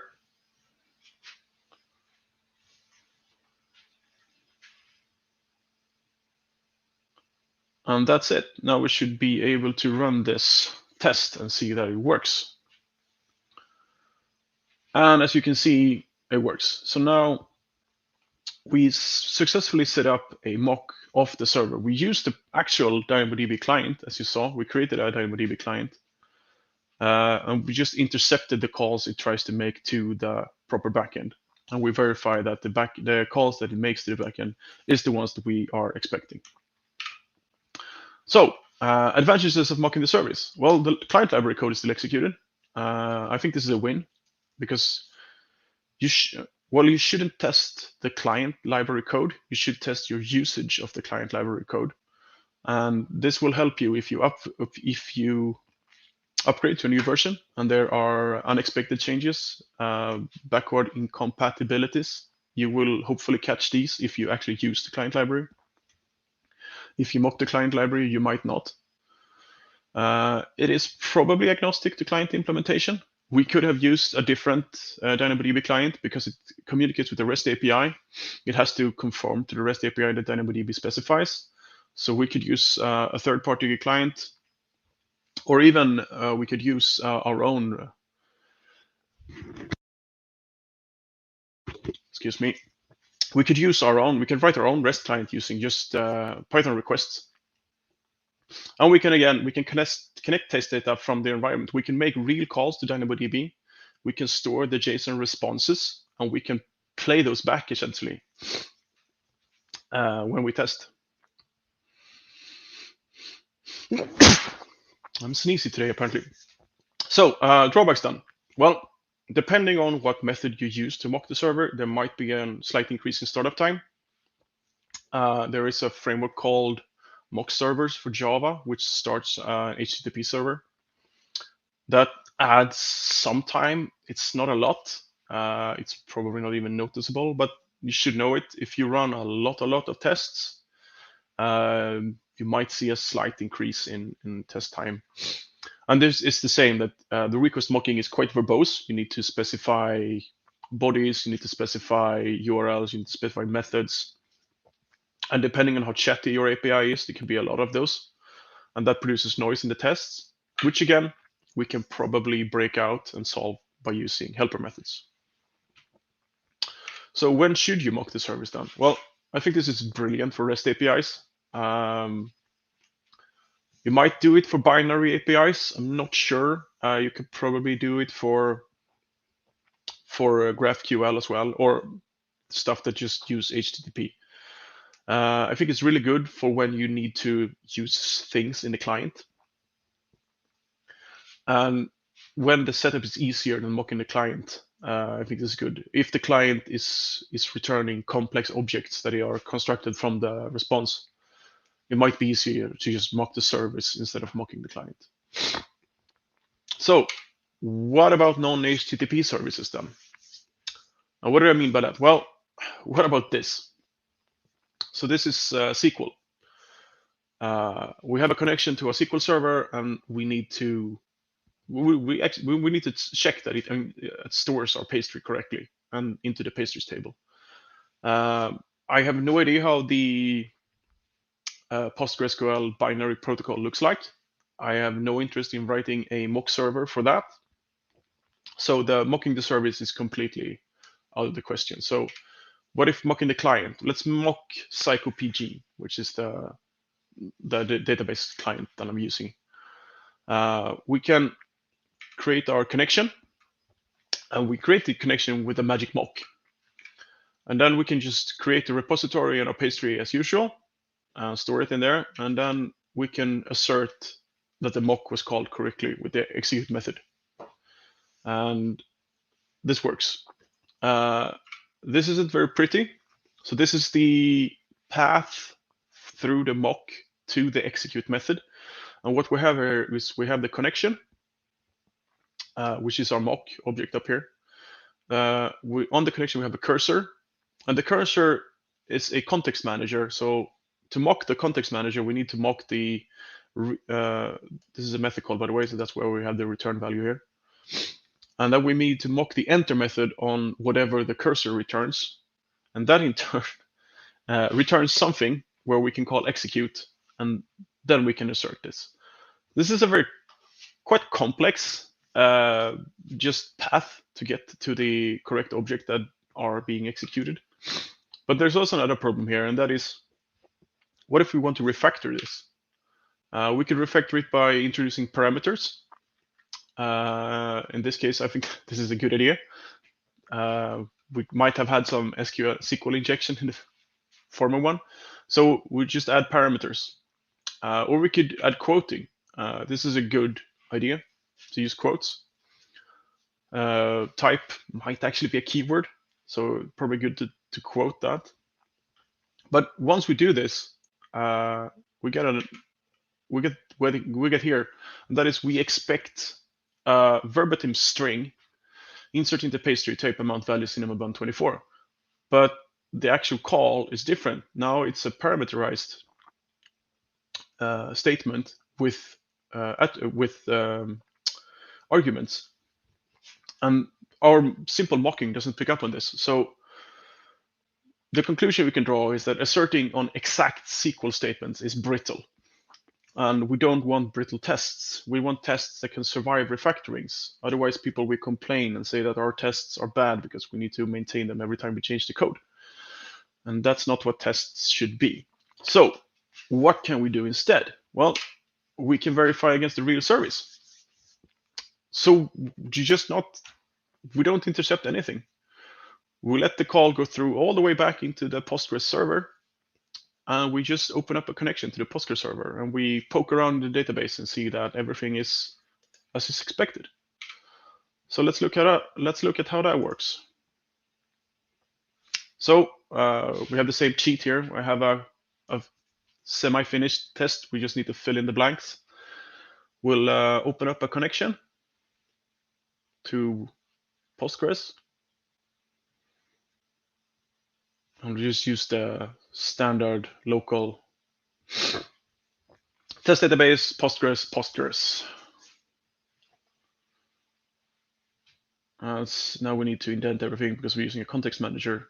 And then we can choose the connection we have to verify that there is a row in the database that corresponds to the cinnamon with the type cinnamon and the amount 24.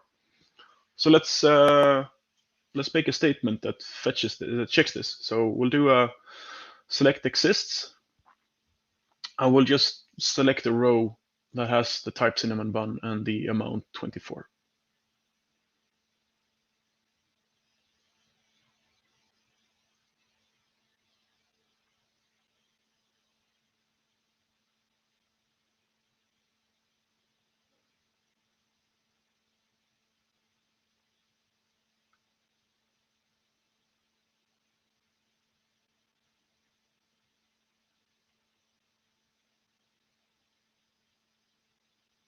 And just check that we get a true result back from this.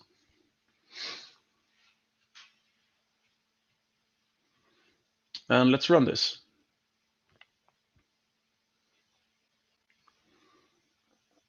And we can see here, there's something about a connection. And we can see down here, connections is bad. No such file or directory. Is the server running locally and accepting connections on that socket? No, it's not. I don't have Postgres running on my laptop. And I'm not about to install it either. So for this to work, you need to have a running Postgres instance.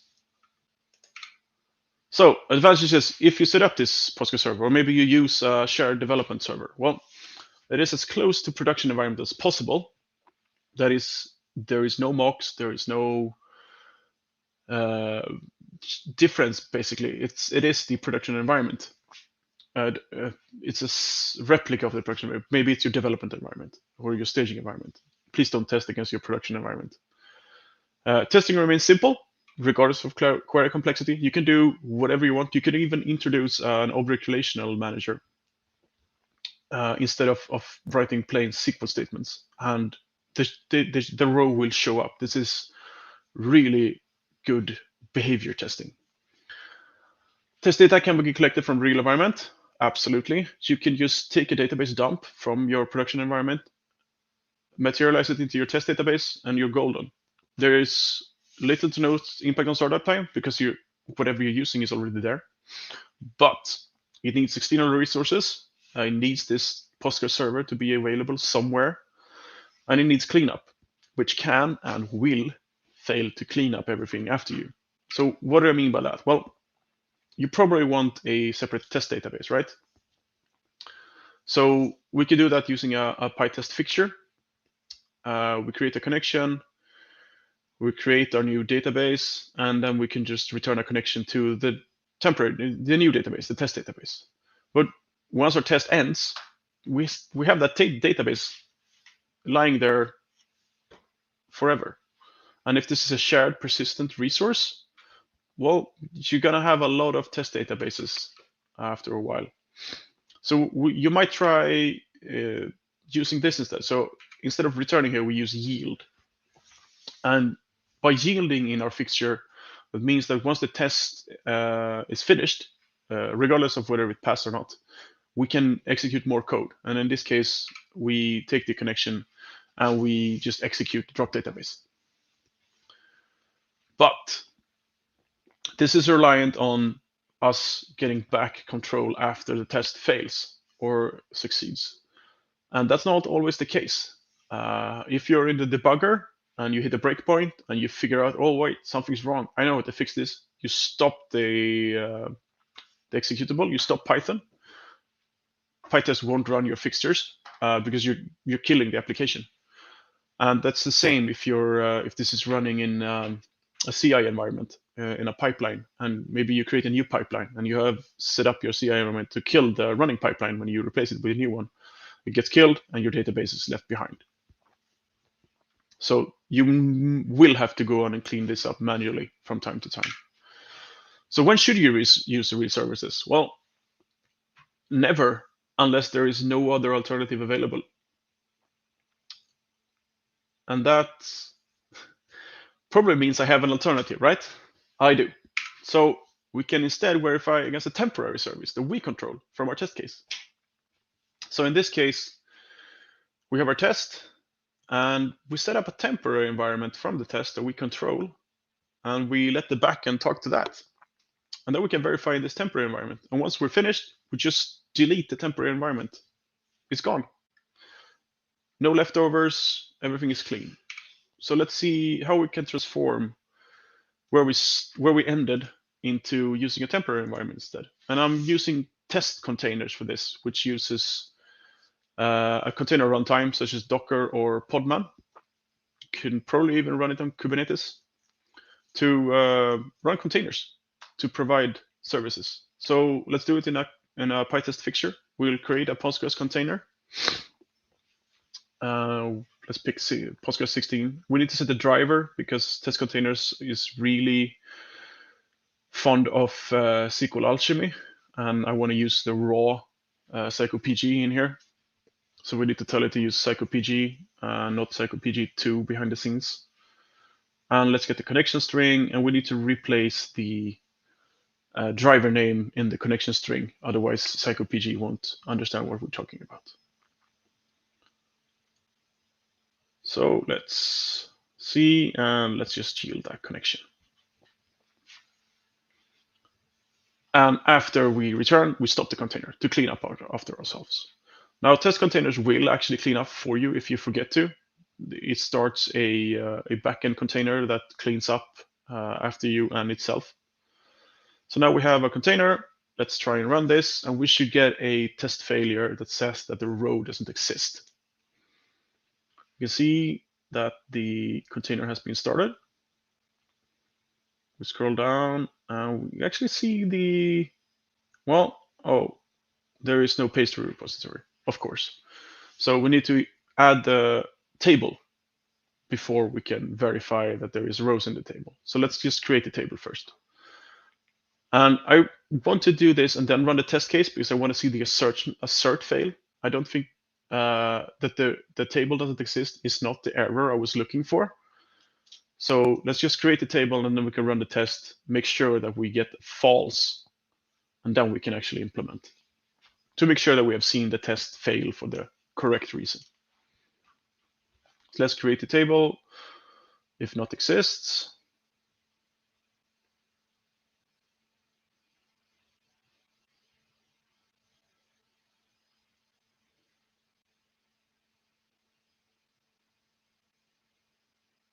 Let's make it a serial, and we should have a type and an amount, which is text and int respectively.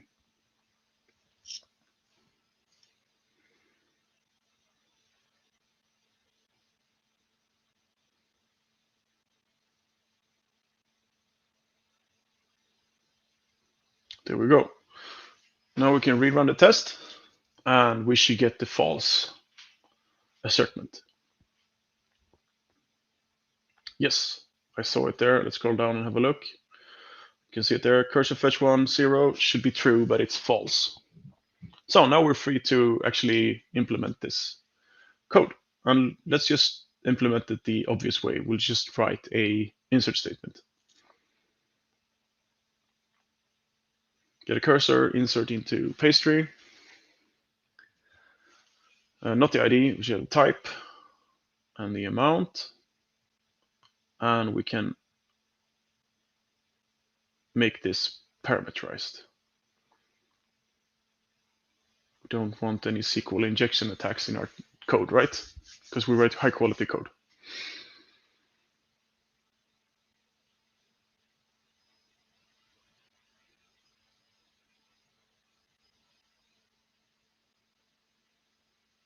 And we're ready to run the test, and it should be green.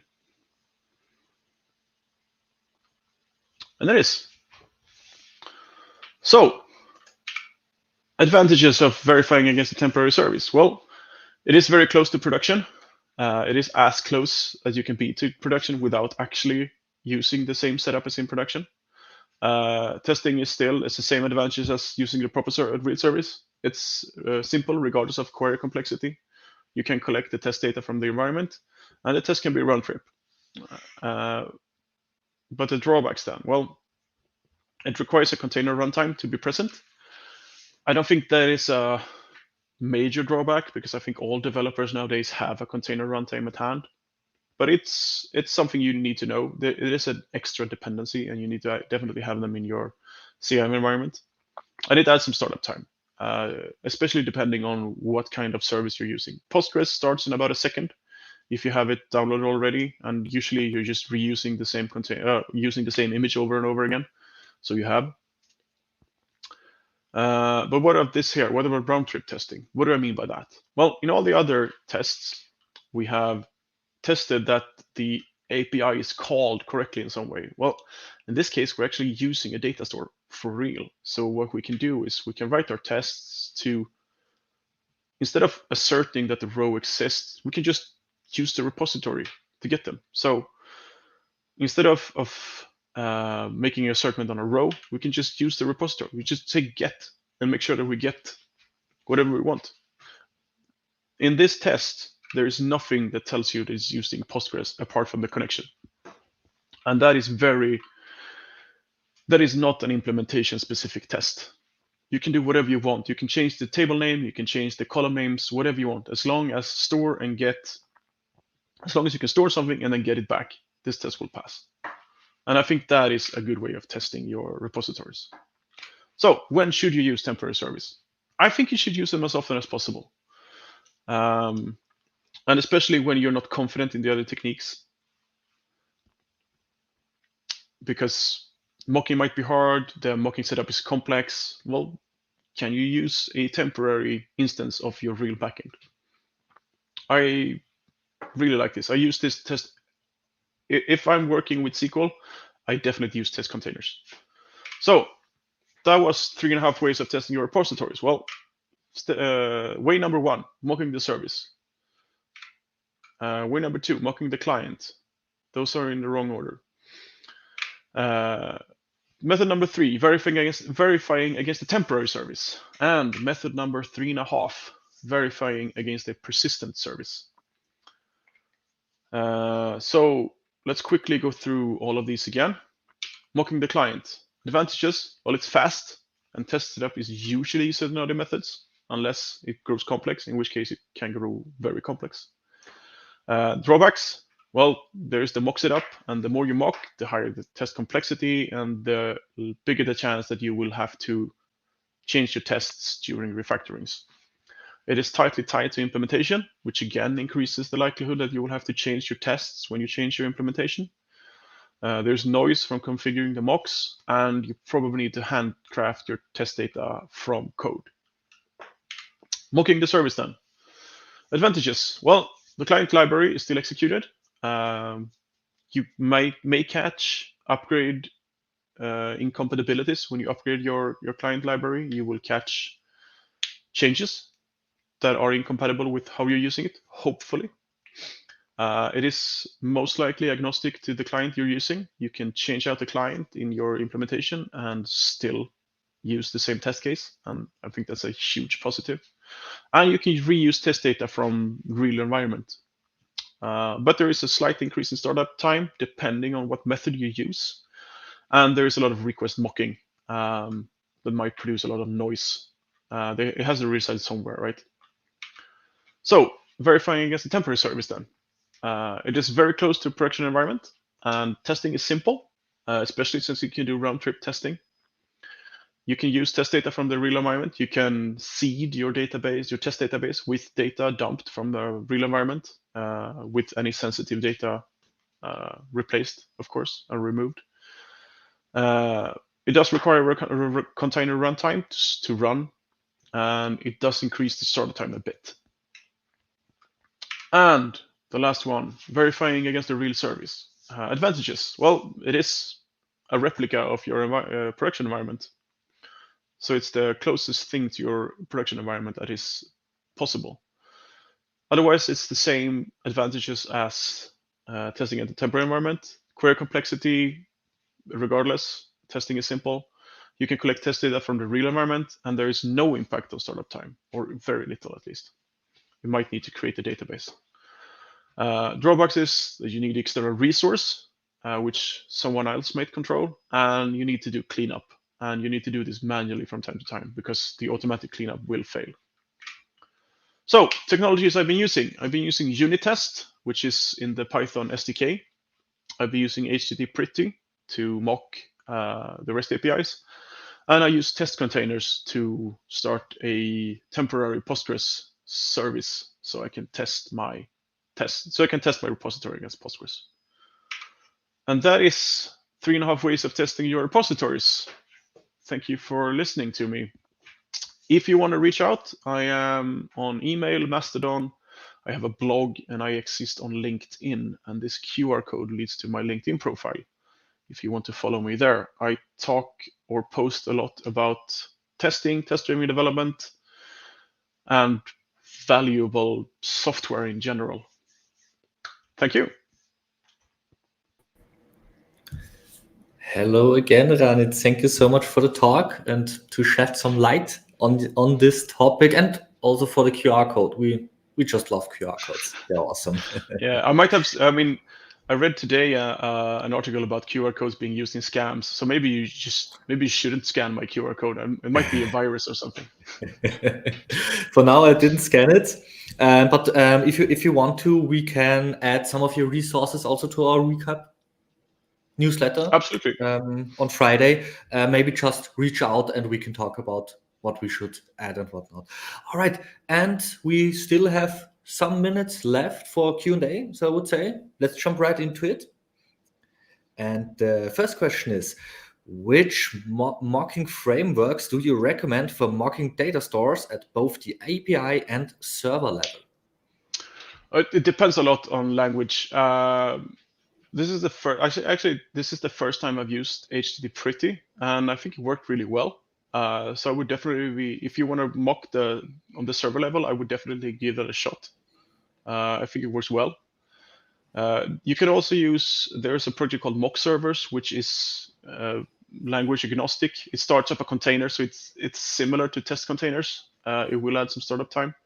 But it's very configurable, and you can use that to run your integration tests. You can spin it up in a Docker Compose environment. You can use mock servers if you want to run your entire application against a third-party service for integration tests or end-to-end tests. And for mocking frameworks, in Python, I use unit test. The magic mock I think it's really well. I'm not even sure there exist other mocking frameworks for Python. In Java, I use Mockito. In .NET, C#, I use nsubstitute. Yeah, I think that's hopefully that answers the question. Oh, lots of insights. Thanks so much for that. You're also getting kudos in the chat, I see. A great presentation. Thank you. So thumbs up for that. And we go on to the next question. What are the pros and cons of testing against a real database when validating repository functionality? I think the main advantages, the huge pro is that if your test works, you can be very confident that the code will actually work because there's no mocking involved. The downside, of course, is that you will need to set up your database. And if you're using Postgres or MySQL or MariaDB or anything that's open source, it's very easy to get a container set up. You can do this with non-SQL databases as well, Redis or MongoDB or CouchDB or Cassandra. But if you're using something proprietary, like, I don't know, IBM DB2 or Oracle, they might not even exist as containers. So it might actually be impossible. And then you will have to either do something else, or you will have to use a real service, a persistent database instance somewhere. I know I worked with a company that used Oracle databases, and they had test databases, and they also paid by database. So every test database, they had to have a fixed number of test database that they rotated between for the test cases, because every time you create a database, they had to have a license. It's not a situation you want to be in. Slows down the process a bit, I would say. Yeah. All right. Thank you for giving also insights on that. And we jump to the next question. How do you ensure a balance between unit testing and integration testing when testing repositories? What factors influence the decision to use one over the other? Well, since I test drive my implementations, I write a lot of unit tests for my repositories, and then I write integration tests to make sure that the application works. Like I don't integration test my repositories. I integration test my surface of the application. So if it's an API application, I integration test my API endpoints, which in turn will use my repositories, but I don't write repository-specific integration tests, if that makes sense. Now there is an argument that by using test containers, you are actually writing integration tests because it's an external dependency. I disagree, because I'm testing units of behavior in my tests. But that is a semantic discussion. I think we don't have to delve into that here. But I think if you don't do test-driven development, test your repository, because unit testing is always faster than integration testing. So test your repositories that you're confident in that it actually works in all the ways it should work, and then use integration tests to exercise your contracts, whatever the outside user of your application uses. I use integration tests for that. And then, of course, you can use, because something is using your repository, right? You can use mocks there, or you can use, if you have an interface. I have a lot of times I write a real implementation, like a Postgres implementation of my repository, and I write a simple in-memory representation of my repository that I use in other tests. If I use services that use my repository, I use the in-memory implementation in the tests, and I can use the same test suite for both my Postgres tests and my in-memory tests, because I do round-trip testing. So the test cases are actually independent of whatever backend you're using. I just supply the repository implementation to an abstract test class, and then I run the same test cases for all my implementations. That's quite handy. Thank you for answering also that question. And we jump to the next one. How do you integrate repository tests into a CI/CD pipeline, ensuring reliable and efficient test execution in automated deployment workflows? By making sure that everything your test cases need are present in the CI environment. In case of test containers, you just need that container environment, which you hopefully have in your CI pipeline anyways. So that should just take care of that. If you're using real databases, you need to make sure that they are available and that someone is responsible if they go down, and that you have enough resources so you can create a temporary test databases, and that someone cleans them up regularly. If you're not using test containers or an external database, it's like whatever unit test, because everything happens in the application. It's not, Python is not a virtual machine, but it happens in the interpreter. So I think that's not really a problem if you're mocking the server or the client. But if you're using the real service or the real environment, temporary or real, you need to make sure that you have all the requirements present always and that they work. Thank you also for that answer. And next question. As the code base evolves, how do you ensure that repository tests remain maintainable and do not become a bad bottleneck for future development? And that comes down a lot to not writing implementation-specific tests. When you're mocking the client, it becomes harder because you need to mock whatever implementation you're using. So I think those are the most brittle tests that will get changed when you refactor. If you mock the service, I think you can remain fairly independent of the implementation. And if you're using the real environment, they are very maintainable. Essentially, every change to a test means that you have changed the expectations or the specifications on your repository. Otherwise, they won't have to change. Right, thank you. Next question. How do you ensure data migration and version interactions in compatibility tests? Oh, that's a tricky one, actually. That's something I usually cheat with. But you can use, if you just want to test your migrations, you can do sort of a matrix test where you have snapshots of your databases. So you can have a snapshot of your database structure in version 2, and when you can run a migration from 2 to 3, and you can run a migration from 1 to 3, etc. for what you want to do.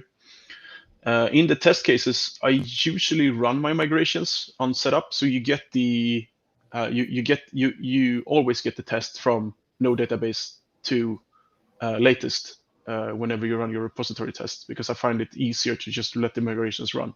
They're usually fast enough. Good. Thank you for this answer as well. We got some more questions. Here, this one.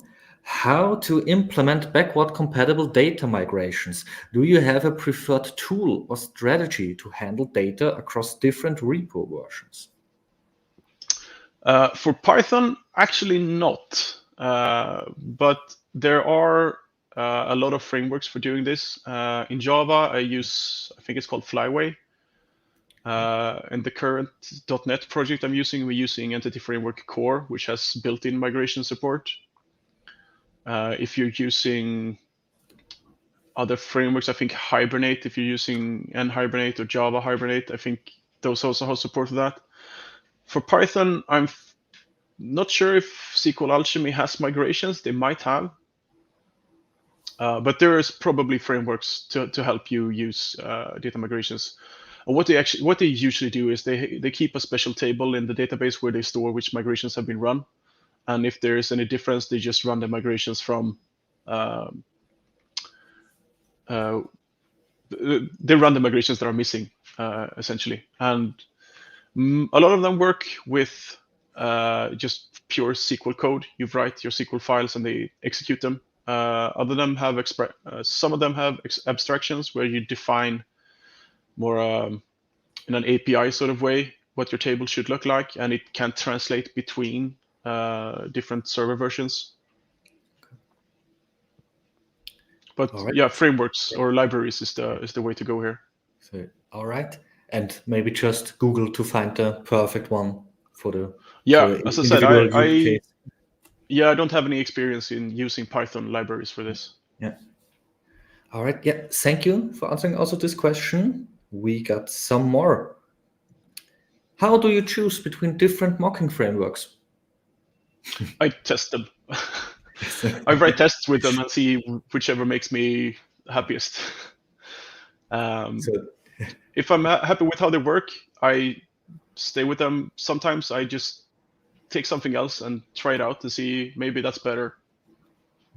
So it's basically how do you pick a framework or library? You try them out and see if it works for you. So you have a happiness scale and everything above an 8. I think it's the other way, actually, depending on how much I bash my hands against the keyboard. Yeah, okay. Less bashing means better mocking framework. I can totally understand that. Yeah, thank you. And we have time for one more question. When would you go for testing at the database level, and when would you choose mocking in repo testing? I would start out and see if I can use a client or service mock with confidence. And if I can't, I will pick a test environment or a database level test with a temporary environment, if possible. When I'm working with complex databases like SQL, I know the answer is I'm going to use test containers, but because I'm not going to mock them.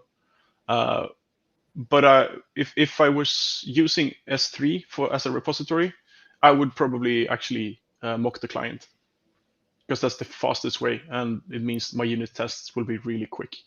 But then again, it adds it is very implementation specific. So if you want to change for something like, in the Boto case, you can change from the server client to the resource. The resource has abstractions like buckets. You would need to rewrite the whole test. So maybe the mocking the service is a better idea, mocking the REST API. All right, then thank you, Ranitz, and thank you so much for the talk and also for answering all the many questions we had in the Q&A. Thanks for the talk, and hopefully see you on another live day. Thank you. It was a pleasure being here. Thanks for all the great questions. Pleasure all yours, all ours. Sorry. Ranitz, bye-bye. Bye-bye. Right, and we jump to the third speaker of the day. He is developer engineer at the Robert Bosch GmbH. He's passionate about the well-organized development process in his team, and he also likes to use innovative solutions. We are very happy to have him today. Welcome, Adrian. Hi, Adrian. I think you're muted. Not on the headphone. Yeah. Okay. Yeah. Okay. So, hello everyone. Hi. Hello. Thank you so much for joining, Adrian. Yeah. Thank you for the opportunity. So, before we jump into your talk, would you mind sharing 1 or 2 sentences about what we are going to learn from you today? Yeah. So I'm going to make my talk about machine learning in general, and then on how to specifically do it in Python. But since the actual machine learning algorithms are so specific that you're not going to code much, all of the other machine learning steps will be taking most of my talk. All right. Well, then your screen is shared, I think. So yeah, then without further ado, I would say, let's jump into your talk. See you afterwards. Okay. So yeah, as I already said, I'm going to give a short introduction, and then the majority of my talk will be about data preparation, the training and evaluation of any machine learning algorithm. It doesn't matter which one. And then afterwards, I'm also going to talk about 2 specific algorithms, namely decision trees and neural networks. And depending on the time at the end, there's also some other topics to which I can briefly talk about. And then finally, there will be the summary and the references.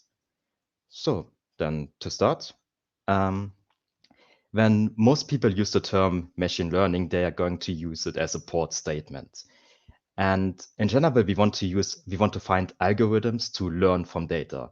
But depending on what we want to learn from the data, there are different areas inside machine learning that we can focus on. And the first area of these would be the unsupervised learning. And in here, we usually just have any arbitrary data, and we're trying to identify structures or clusters. This usually goes into the range of data mining. And in contrast to that, there's also supervised learning, where the data has already been analyzed and humanly classified via so-called labels. And in here, we mostly interested into training an algorithm such that we can make a prediction of said label. And in my talk, I'm mostly going to focus about this kind of machine learning. Now, the third major product is called reinforcement learning. And this one is completely different than the other two, because usually we have an bot or an agent contained in a global or local environment, and we want to find an optimized sequence of actions such that the bot receives the most reward. And lastly, you can also combine unsupervised and supervised learning, or take certain parts of the one and the other to come to the semi-supervised learning. But the goal is still the same as for supervised learning, that you want to make a prediction. So what is supervised learning? Essentially, we want to predict two things. And that's either going to be a continuous variable. In that case, we are going to talk about regression. And as you can see on the image is, if we have many data entries, like these blue dots, we want to find the function going to all these entries such that we can predict the value for any of the entries, no matter what our data features are actually going to be. And this regression already has many mathematical backgrounds. However, the algorithms that we're going to use, they are trying to simulate the mathematical computation, because the true regression function is often not known. And for classification, we are going to want to find or to simulate the separating functions. If you can see on the image, we have labels blue and red, and all our data entries are distributed across the room. And we want to find a training function that separates these data entries. And as you can already see on the example, a simple separating, like a linearly function, might be good to separate the majority of data, but there will always be outliers, like this blue dot over here. And yeah, so much for the overview. Now, then let's talk about the preparation of the data. You might have seen this image, but this holds in general. But in machine learning, it is more important, because no matter what algorithm we pick, or no matter how well we train it or evaluate it, if the input we're going to give it is trash, then the output will be trash nonetheless. And that's why the data preparation is a really important first step, because we have to make sure that we give the algorithm exactly what it needs, or what is feasible enough to learn the true target function. And that's why I'm going to focus with this simplistic example of tabular data first. If you use more complex input data, like images, audios, or whatever you have, then certain pre-processing steps might change, but you still need to do other evaluations, like extract certain features and so on. But for tabular data, you can already get a pretty good overview, and we're going to see what this means. So with tabular data, I'm meaning like a CSV or an Excel, where you have usually columns as your attributes or your features, and then every row is an entry point. And one column or multiple columns would be the label that we want to predict. And purely syntactically looking at your table, you can find that there are numerical and categorical values. The numericals are numbers. They are fine for algorithms mostly. However, for the categorical values, they can be any arbitrary string. And the way that you handle them will be encoding. What that means, you're going to see in a bit. And if you're working with numerical data only, then you might have very, very small or very large values. And depending on your machine learning algorithm, that might impact the training. And lastly, there's also the chance that missing values are in your data set, which you also need to handle. For the semantic aspects, they're usually questions about how the data set was retrieved. For example, if you want to make a yes-no prediction and your data set only contains like 90% yes instances and 10% no instances, then there might be the case that there aren't enough no instances to feasibly train an algorithm. Or was the data was the data collected by a neutral organization, or are there certain biases? Then it's also an important fact. And also one of the most important questions is the amount of attributes you have in your data set. Are they enough or even too few? Or are there some attributes that doesn't make sense to learn them in the first place? And for the majority of the part, if you want to develop something, you are not going to change the data that you get, but you can still analyze your data and then use it in your further evaluation step. Yeah. And now regarding these 3 actions that we can do, the first one, encoding, deals with non-numerical data. So here we can think of having any arbitrary string, and we now want to transform it into a valid input for a machine learning algorithm. And there are mostly 3 common ways on how to do that. The first one is a label encoding. Hereby we take every unique string value and assign it an ID. And that's it. We just transform the strings to numbers, and then that's fine enough. For the ordinal encoding, it's mostly the same as the label encoding. However, we are going to use now an order. So the IDs are ordered in an ascending way that transforms to the actual meaning. For example, if you have the tiny is less than medium, then the ID of tiny would be something that is less than the ID of medium. And this makes sense if there's some order that you want to preserve for your algorithm. And one of the last encodings is the one-hot encoding. And then here the main idea is that we have one column with n unique string values, and we're going to transform it into n columns with binary values, whereby the original value will be marked as 1 in the respective column. So essentially, we're just going to create a binary string with exactly containing exactly 1, 1. And one of the things that you have to be careful about these encodings is that even though we now have numbers, there might be additional information, because with numbers we can compute, we can compare, we can do whatever we want. And if your categorical data doesn't allow those computations or those comparisons, then you might always want to use one-hot encoding, because in the label encoding, it might tamper with your learning algorithm. Just because distances might be computed which have no semantic real transformation. Yeah, and so much about the categorical data. Now, the next data point would be the next issue would be regarding numerical data. As I already said, there are different values and ranges that we want to deal with.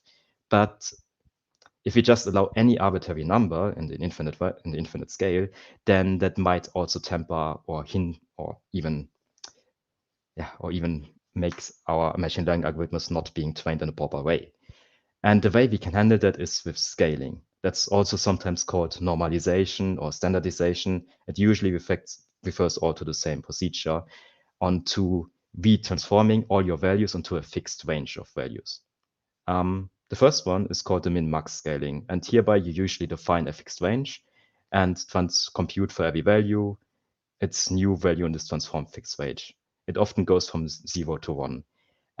However, the problem with this approach of scaling is that the outliers, as you can see the orange dot over here, they push all the other dots closer together. And since we want to have a clear distribution of it, this is usually an approach we don't want to have, even though it's simple to compute and relatively easy to understand. So the most commonly used standardization is called the z-score normalization. And then here we want to use all of our data points and construct the Gaussian normal distribution of them, where we have a mean and standard deviation. And if you know anything about statistics, then you know that outliers are handled via this standard distribution already. And this can also be computed with a standard z-score transformation. Yeah, then the next issue we have for the preparation is the handling of missing values.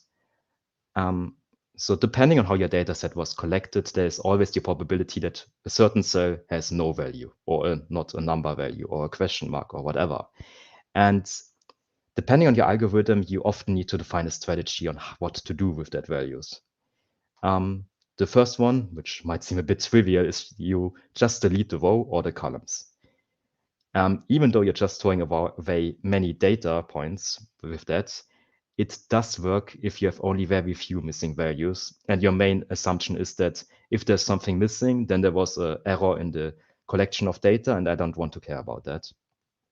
However, if you have more missing values or your data collection has optional data that wasn't collected for all the entries, then you might want to think about imputation.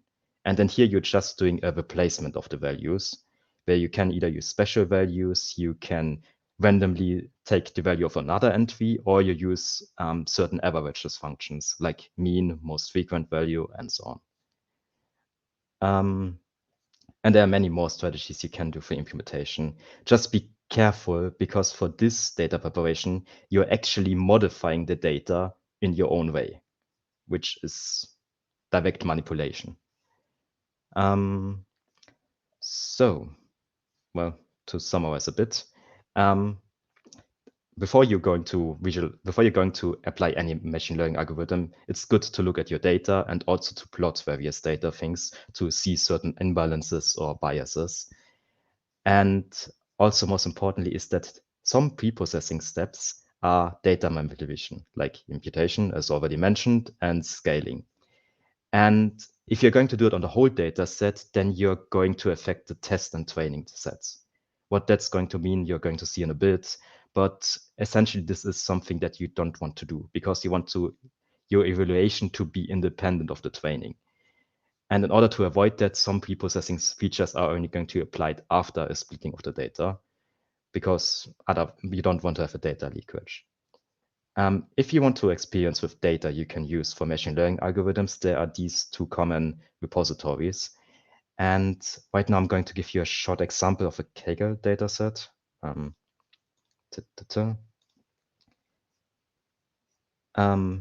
Yeah, so briefly what this means is this is a data set from US census in the 90s, and it's called adult census data. And what you're going to see in here is that a certain agency in the United States wanted to collect data about its population. You can see like age, work class, education, and most importantly, the label we're interested in is how much money they make per year, whether or not they make less than 50K per year or more than $50,000 per year. And they collected over 30,000 entries of all of different people. And you now want to think, okay, this is data about people.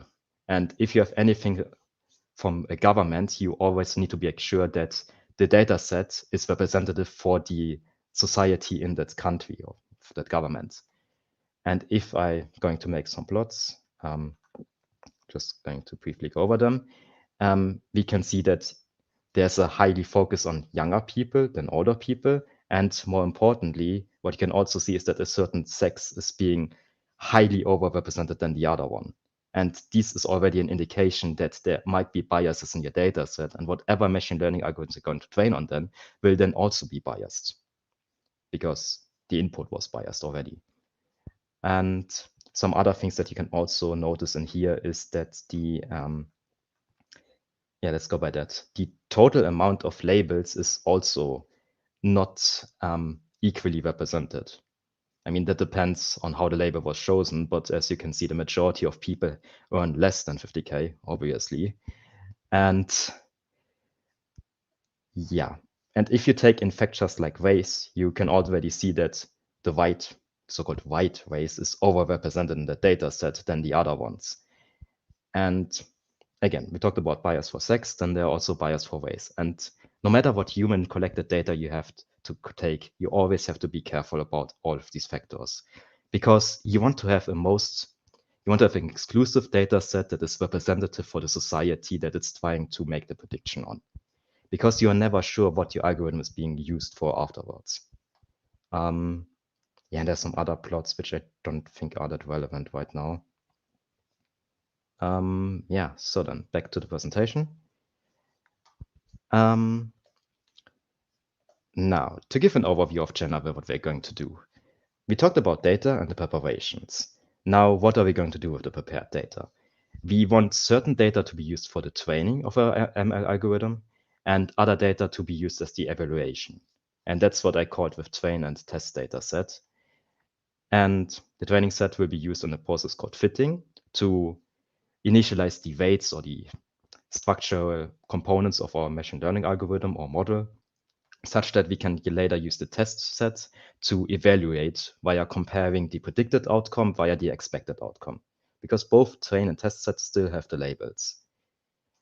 And as I already said, if you can do certain preparations before splitting, but it's often a good idea to make the specific preparations after the splitting, because otherwise, if you take the mean or average, then whatever's in your test set alters the values in your training set, because the mean would be different if you take the full data, so to speak. So then to move on.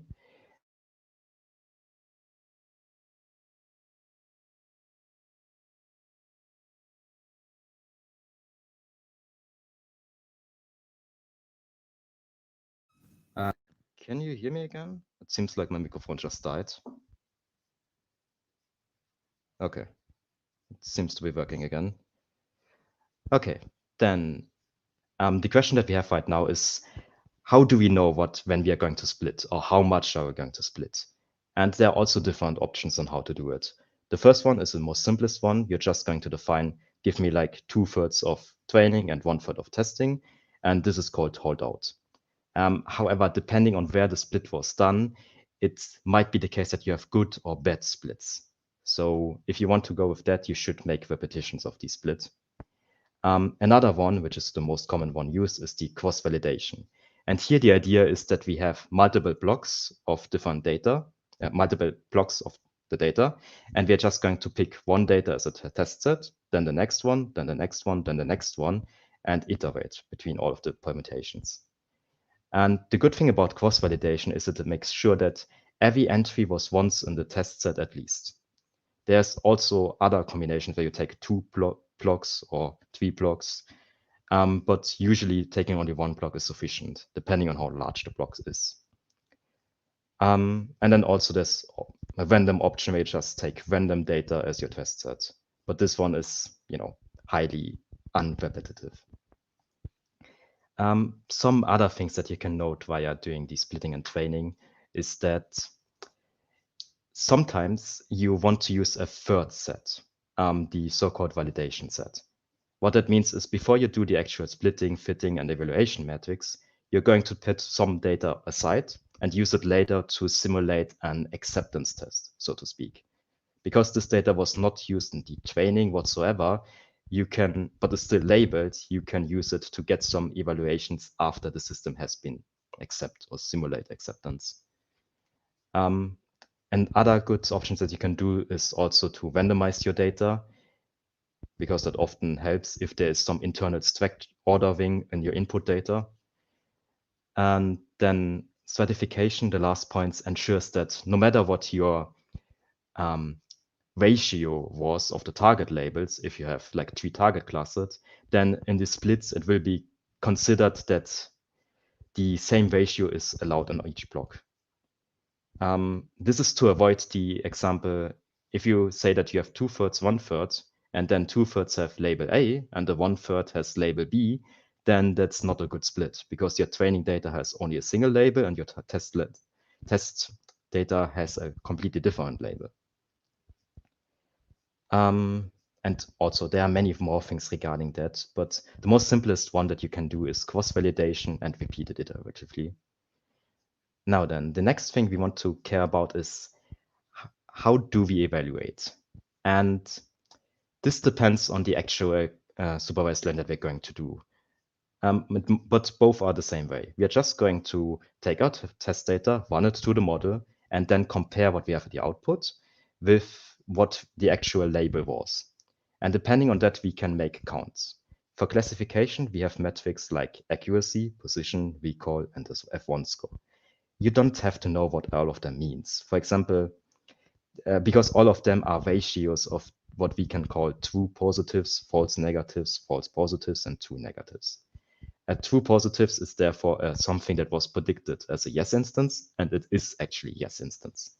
It's a false positive. If it was predicted as no, but if it was predicted as yes, but it's actually a no value. So it's still a positive, but a wrong positive, so to speak.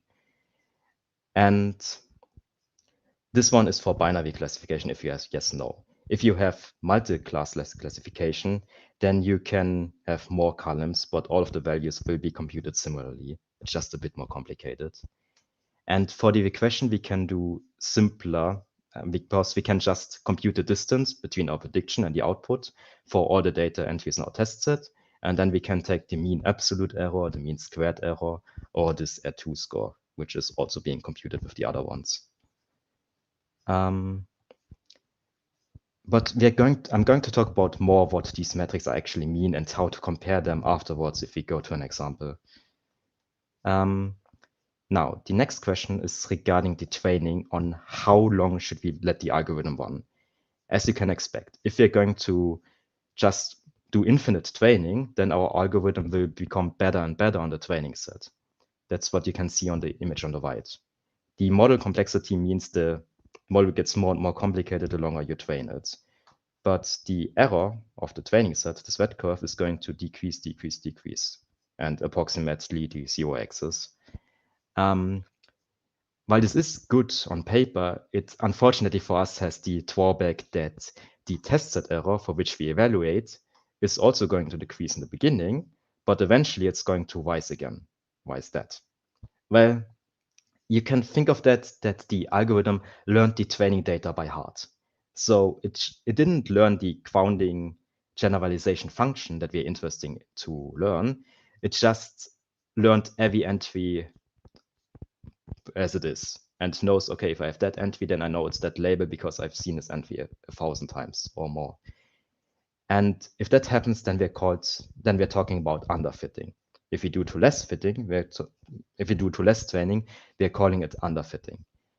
And now the important question is, how much training is the right answer to get this minimum of the test set error? And unfortunately for us, we don't know. That's something you have to try out with experiments or with other heuristics. But in general, there is no simple answer to that solution. And the reason why we actually have that is what I was trying to explain earlier, is because we have bias and variance in our ML algorithm. These bias are a bit differently than the other ones I talked about in the dataset preparation, but it still has the same assumption core. Namely, if our algorithm hasn't been trained enough, he's going to make assumptions because he needs to output something. And that would be if it has high bias.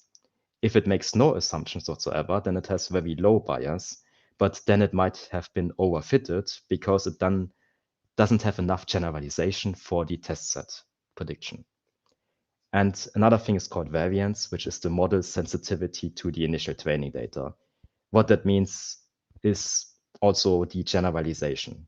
Because if you have a high variance, then our generalization is usually low because we have just learned the training data and not the thing behind it.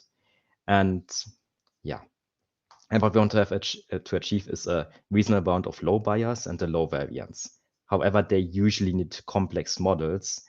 And depending on the algorithm, there are ones that are less prone to bias, and there are others which are more impacted by it.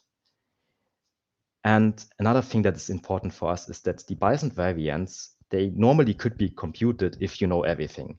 However, since we don't know the mathematical representation of our function that we want to learn, that's not often the case for real-world applications. Now to move on. Now, assuming you know how long you need to train your machine learning algorithm, you know how to do the train and test split, the next question is going to be, what parameters do I choose for my algorithms? And there are 3 different things you can do. The first one is called quit search, where you just try out certain configurations and see what works best. However, as you can expect, if you just try out whatever configuration you'd like to see, this usually takes a long time.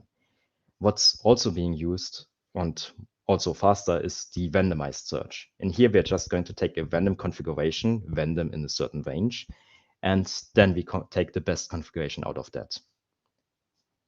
And the last one, which is a more advanced optimization feature, is the Bayesian optimization. And to briefly summarize that, we are going to use another model that uses a probability distribution of the metrics, of the evaluation metrics. And based on the internal probability distribution, it's going to pick the next parameters for a configuration, let it run through, then it updates its models, then it's going to update its model. And then it's trying to repeat it a bunch of times, as long as it still makes sufficient updates.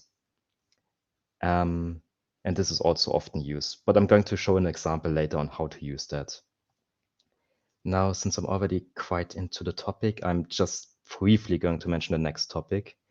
There's one question which I haven't talked about. This is the algorithm selection. I already said that there are many different algorithms you can use for machine learning, but the question is, if I have a data set and I've analyzed it, what algorithm do I actually use? And unfortunately for us, there is no single best choice for all the instances. That's the no free lunch theorem. So that means you always need to ask that question, no matter how much you're going to know, no matter how long you've been working in machine learning, you always need to make this selection choice. But there's something which people tried out on to automatically decide that. And to oversimplify that, if you have your training data sets and you want to make, you let certain algorithms run and you know what the best algorithms is for a certain training data set, then you can add the algorithm selection as a new label to your original data set. And then you now can train a new machine learning algorithm on that full data set, whereby you're now going to use machine learning to decide which machine learning algorithm you should use in the first place. That's why it's meta learning. But there's much more going on into that, and I'm not going to talk about the detail about that right now. Yeah, and I guess that's everything for the evaluation so far. But to give an example of a concrete algorithm, let's now go to decision trees. These trees are, as the names say, they are just a simple tree and they have decision nodes. And it's easiest if you just look at the example on the right. What we're going to do is for every entry we have in our data set, we are going to let it run through the tree. And eventually on the leaf, there will be the prediction. For example, if we have an entry, we are going to select the attribute outlook, and we're now going to check the value. If the outlook is sunny, and we're going then to this child, which checks the next attribute, which is humidity. And if we know that for whatever entry we have, it's sunny and the humidity is less than that value, then our decision tree is going to output a yes instance. The good thing about decision trees is that that internal model, it's easy to understand, and it's a real white box, as you can already see. Now, the important thing about the training of that decision tree or the construction of the tree is, how do I know what attributes to pick? And also, how do I know what splits I should make? And the good thing for us is we can compute that. And to just briefly say, the most common things are that you're going to try out every attribute, every split, and see what has the best splitting procedure to get homogeneous sets in terms of the target label. Or in other words, which value or which attribute and which value split the best the data set. And you can do that via either absolutely counting the errors or via computing the amount of chaos in the data set via this information gain. I'm not going to talk much about that because this is a whole different topic. And you also don't need to understand because both of them can be automized with whatever machine learning frameworks you're going to use. And yeah, now there is an extension to decision trees, which is called random forests. I'm going to talk about later why they are interesting for us, but what you can think of is that if you take the original data set, you create random subsamples, and for each subsample, you're going to train its own unique tree, and the collection of all the trees is then a forest. And these forests usually outperform a single tree just because they have many more different trees. They were trained differently. Each tree is unique, so to speak. And using the collection of them and the typical majority voting outperforms the single decision trees significantly. And the reason behind that depends on the structure of the decision tree in first place. Because if you just want to use a decision tree for your algorithm, it's most likely going to overfit, meaning that it was trained too much and the generalization error is quite high. And it also has a high variance and low expressiveness. And the simple takeaway from this slide is, if you want to use decision trees, just use random forests. They are way simpler and way more efficient to use. And yeah, I guess I have a short example for these as well, which I can talk about. Yeah.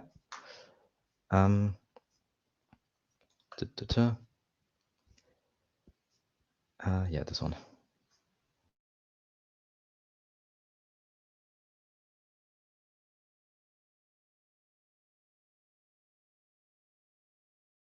Okay, I don't know why I always. Okay, it works again. Sorry. So now we're going to take the same data set as previously analyzed, this adult census, and we want to make a classification with decision trees and random forests regarding the target label of the salary. And so the first step is just take the data, look at the data, and now at the pre-processing, we have to make two decisions. First, what is our target? That's the label as it is called in the data set. And the second is what are our features that we want the algorithm to learn? There are different components on how to, you can analyze what features might be interesting. However, there is also no general answer for that.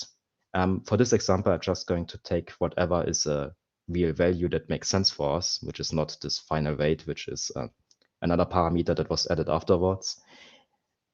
And now, some of these features, like marital status or occupation, are strings.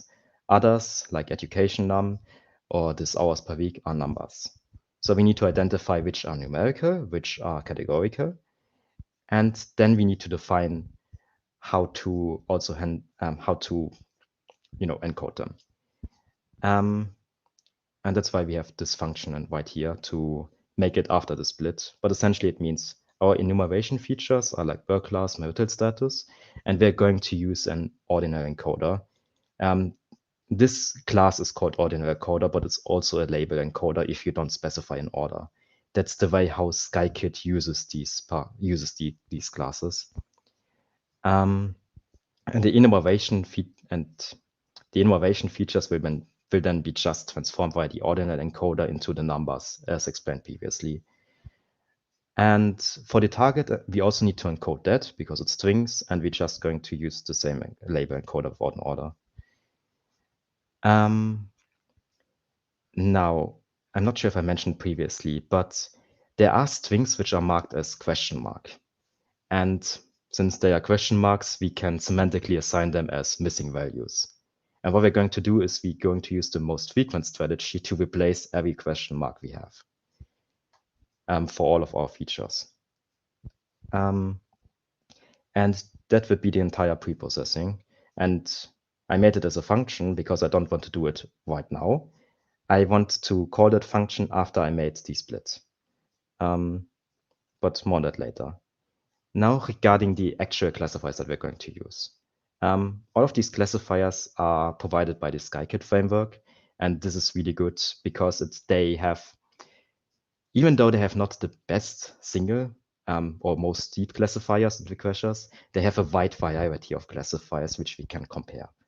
For example, we now just initiate a decision tree classifier. I'm going to ignore parameters for now, and a random forest classifier. And this dummy classifier is what we are going to use as a baseline to comparison.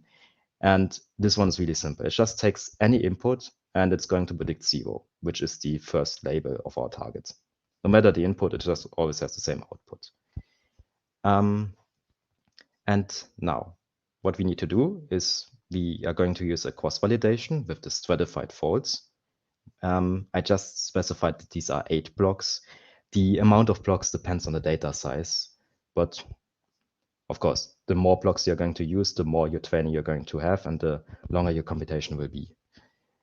And for every possibility of selecting a test set, we are now going to take our features. The X train are the features, the Y train are the labels of the train set, and similarly, if it's for the test set, also X and Y. And now, most importantly, we're going to do the preprocessing separately for the training and for the test set. This oversample, I also added it because in the data analysis, we've seen that one target label is way more represented than the other one, and the oversample creates copies or duplicates of the less represented one to have a more equal balance of the target labels. And now the actual machine learning fit that you're going to do will be you call your classifier or requester, and you just fit it for the training data. And then afterwards, you're just going to make a prediction. And these functions, fit and predict, are then used for the evaluation and for the training respectively. And the good thing about no matter what machine learning you think you're going to use, these functions are always presented to you. You can re-implement them, but even if you have the same metrics, your running time will usually be worse because they make some certain enhancements, which as a single person, you can never fully copy. So what did I did? So I made our fitting, was taking track of the time, added it to a list that I'm later going to plot out. And then I make a prediction, which I'm going to use to calculate the accuracy, the position, and the F1 score. And I did that for the dummy classifier, for the decision tree, and the random forest. Now, you can print all of these values, and you get what that means. However, if you're just going to use the metrics, you'll not really see much insight, except you just see that the position of the dummy is 0 because it just predicts to the same value. And most importantly, via having the default parameters, the decision tree is way worse than the random forest. However, the random forest took longer to train than the single decision tree. Yeah, that's everything regarding the decision trees. And since I'm a bit late with time, I'm going to now talk about the neural networks a bit faster. I'm assuming most people of you heard of neural network, but the historical background is that if we want to simulate learning, and the thing all of animals use for learning is their brain, we were trying to simulate brain activities. So in our brain, we have neurons, and essentially they work like that they have inputs, which are going to fetch transmitters. They're going to pass them into the core, and depending on the internal activation, they're going to emit the next transmitters for other neurons. And we can represent that as a graph structure on the right, where you have input nodes. Each one has their own unique weight. You're going to centralize them in a core that has an activation function, and then it produces an output, if any. And if you now think that the brain is a collection of synapses or neurons, then a neural network is a collection of these curve structures, and these are called perceptrons. And one of the easiest structures that you can combine all of these perceptrons is if you make it into a layered thing. And for example, that would look like this. Sorry, I can also do that. So this one right here, that is a single perceptron. And if you have multiple of them in parallel and pass the inputs to all the perceptrons, then you get this layer. And that's a neural network layer. And if you do that repeatedly, then you have 2 layers. And your final output can also be a single node or multiple nodes. And that would be then your output layer. And this whole structure is called multi-layer perceptron, or MLP. And these are the most common neural networks that you're going to have, and also the simplest ones. And the way on how this prediction is done. All of these input nodes, they correspond to the input features. So you're just going to assign the value to them. All of these synapses have their own weights and their own activation function. So they're going to produce any output or no output at all. And then they're going to pass it to the next layer, and eventually at the output layer, you're going to have values. Now, in the training, our main goal is to make sure that the received values are closer to the expected values. And the way that you can do that is via a standard training algorithm that uses these differences to compute a gradient descent, and then it backpropagates that gradient descent throughout the layer and updates the weights of the neurons internally. And you're going to do that repeatedly for all the training instances as long as you're not satisfied, or as long as stopping criteria has been reached. And now, if you look at these MLPs, there's the question, okay, now how many layers do I need? Or how many nodes do I need per layer? And unfortunately, there is no simple answer for that. But the good thing for us is that if we just have one hidden layer with a finite set of nodes, we can approximate any function. If that's good or bad, we'll see, but it just means for us that we can do it with a simple MLP, and we don't have to worry about if we have too few nodes or too less layers. Yeah. Now, if you want to talk about deep neural networks, it's mostly the same. It just means we have more hidden layers, and then we are deep. It's simple as that. There are some special deep neural networks which you can use for certain classes of inputs. You can see them on the screen. Essentially, if you're interested in image classification, you should look into convolutional neural networks because they are going to utilize the property of your input being an image with having certain image operations like kernel or extracting points of interest and so on. And if you're looking into language, you're going to use recurrent neural networks or long short-term neural networks. They differ from the normal ones because they have cycles to simulate a memory or context. But all of them, they have many more details, which I'm not going to cover right now. And I'm just shortly going to give you an example of what a deep neural network is going to look like in Python via a code snippet. If you're interested in doing these deep neural networks, you can look into the Keras TensorFlow guide, because unlike in Scikit, you can compute all the layers independently and just collect them together. For this one, you can see that you make a sequential neural network, and then you're going to have your input shape and the image and the resolution of the image. And then you're going to add layers for kernelization and subsampling in whatever shape or form you want. And your final layer will be just a 10 neuron layer. And yeah, some common pitfalls, which are just lastly going to mention regarding neural networks is, although neural networks are a more complex model, there are still issues with overfitting. And the way you can do that is that you either use dropout, which deactivates certain perceptrons during your training phase randomly, regularization, which adds a penalty term in your gradient backpropagation, or you just stop early. But again, if you stop too early, then you've underfitted, and that's also not a real solution. Regarding the other ones, they are mostly affecting the training. And the black box is another important thing about neural networks. Because what you're going to see, even though if you have the full network with all the perceptrons and all the weights, it's not clearly the learned function is not clear. And in order to avoid that, there are other things that you can do, like feature important analysis, or to use model explainers like Lime or other dependency plots of certain attributes to just get a feeling of what attributes are responsible for the current prediction. And then they can be later used to derive some sort of explanation. And yeah, that's it for all the neural networks I have. I have an example in the GitHub repo. If you are interested in it, I can also showcase it in the discussion. But some of these topics, they are more advanced ones, and I don't think I have much time to talk about them. These are also mostly affecting neural networks or machine learning in general. But again, if you want me to go into more detail, just ask the question and I'm going to talk a bit more about it. Yeah, sorry, I was a bit slower than I expected. Yeah, and that's it right now.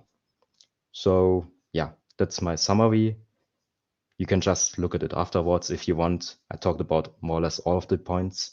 And if you have access to the presentation or to the GitHub repo, then you can also look at these references that I put in, which are some interesting links and papers where you can try to experiment with the topic yourself if you're interested.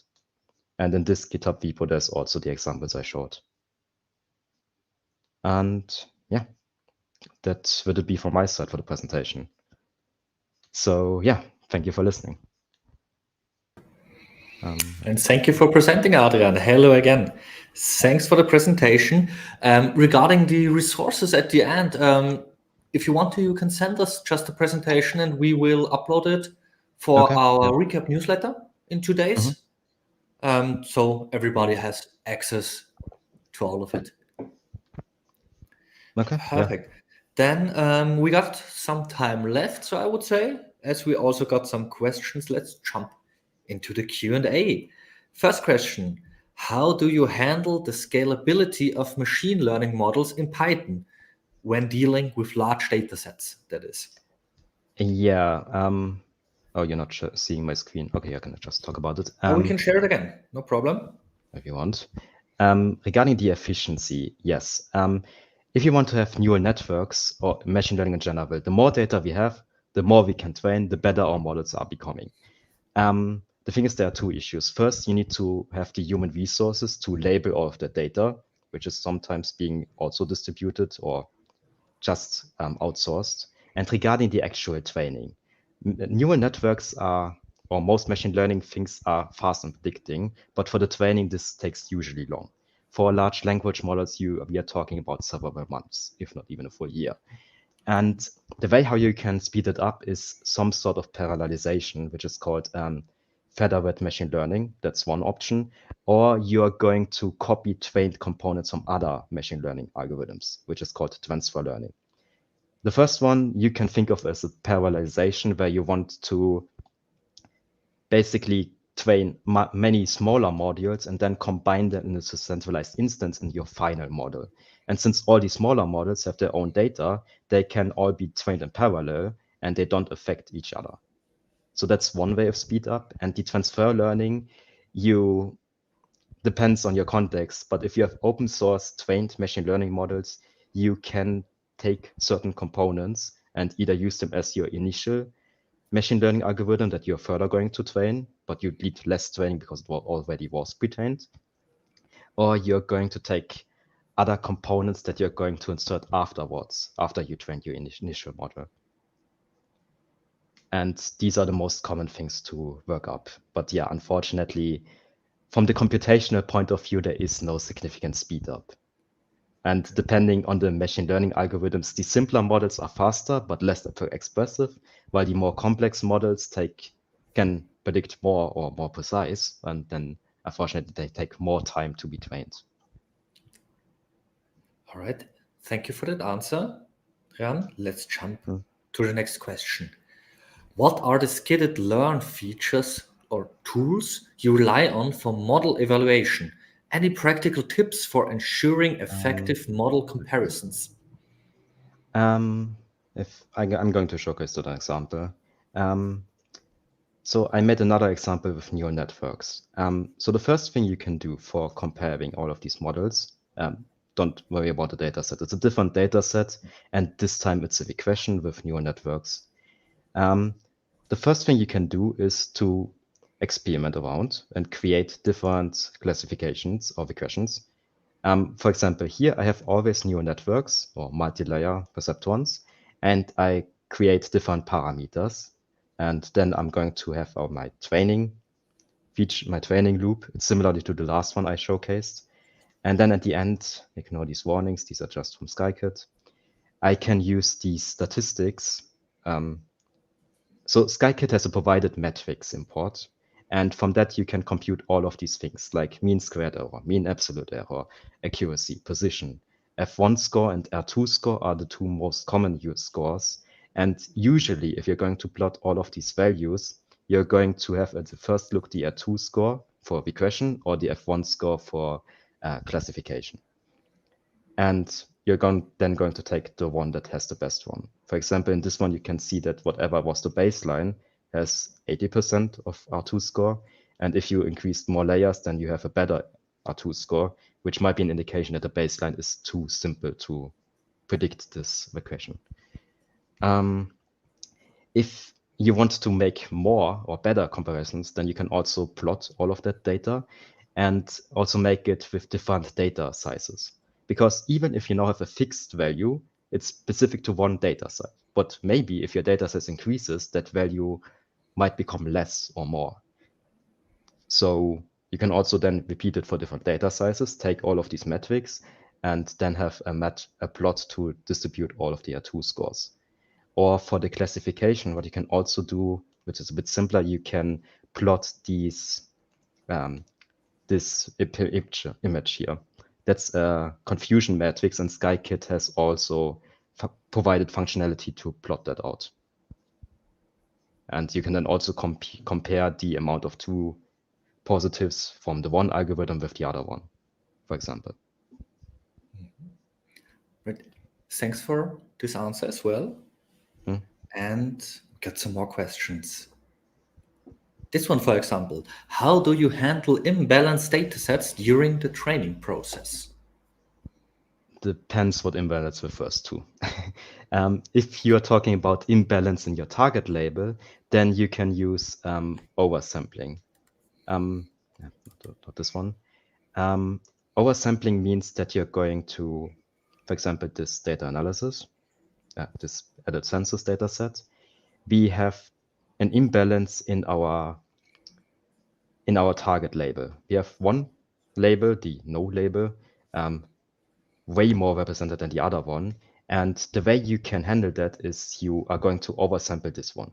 In simplest words, you're just going to take these entries and you take them 3 times, every one, or 4 times, as much as you need, such that there's a balance between the target classes. If you're talking about classification, for regression, you don't care about that at all. And if you're talking about the inputs, you can look either via having these plots and make the same manual adjustments to create oversampling of certain attributes, like in this case, females. You can look for a better data set. That's also always the option. Or if you have more complicated data, like numerical data, where you don't know if something is over and underrepresented via these plots, you can do something called principal component analysis. And the simplest ways I can put that is, if you have your n attributes, you can represent every entry in an n-dimensional space. And this n-dimensional space can be plotted into 2 dimensions to visualize the clusters in your data set.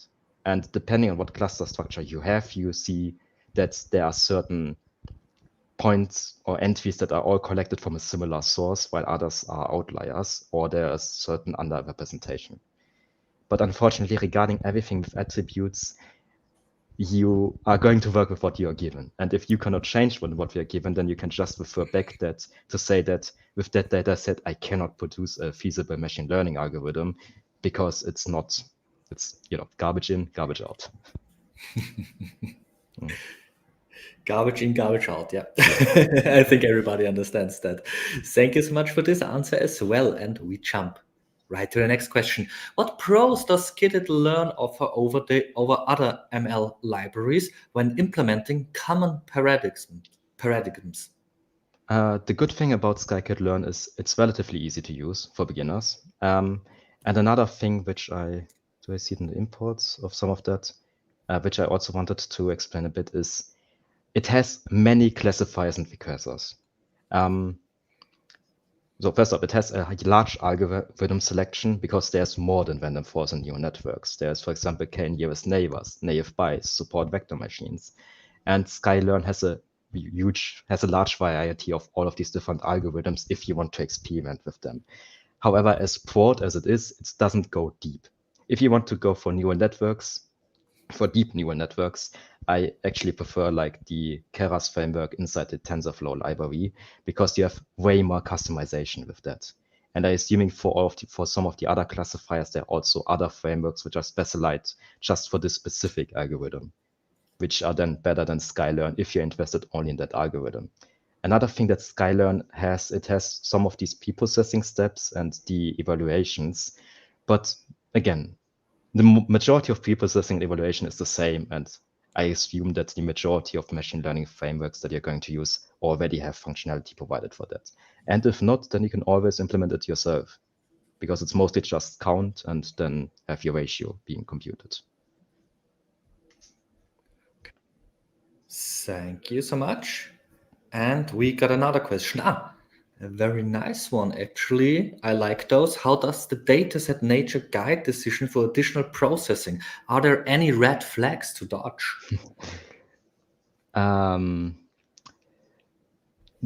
First up, you need to define what your dataset is. If your dataset is images, then there are many more things you have to worry about. First up, images can be bad images. Let's just say it like that. Like you have overlighting or underlighting, or just even from a human eye, you cannot take in what it is. So you need to analyze whether or not your data entry is, that's called feasible or workable. And if you have many non-workable, that's certainly a red flag. Another one is if you have too much missing values. There's a certain tolerance on that. It also depends on the application. But if you have a data set and like, I don't know, 25% of cells in your tabular data are missing values, then you're going to make many data manipulations, and it's then questionable how much the learning is going to be affected by it, presumably in a bad way. Another thing that you might want to do is if your data set, I mean, that is regarding to ethics, but if your data set has sensitive data, then you might want to anonymize that. And the best way, you already have it in an anonymized form, because you don't want your algorithm to learn too much sensitive data, also due to security reasons and reverse hacking your model. And I think these are the most pressing issues for that, yeah.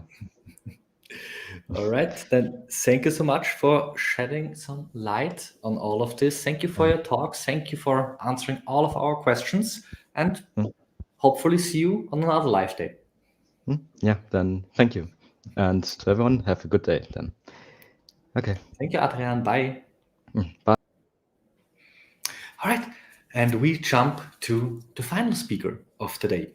She's Senior Developer Advocate at Checkly. She specializes in cloud applications, serverless, and containerization. She writes for the News Stack and also published already in the Information Age and Forbes magazine.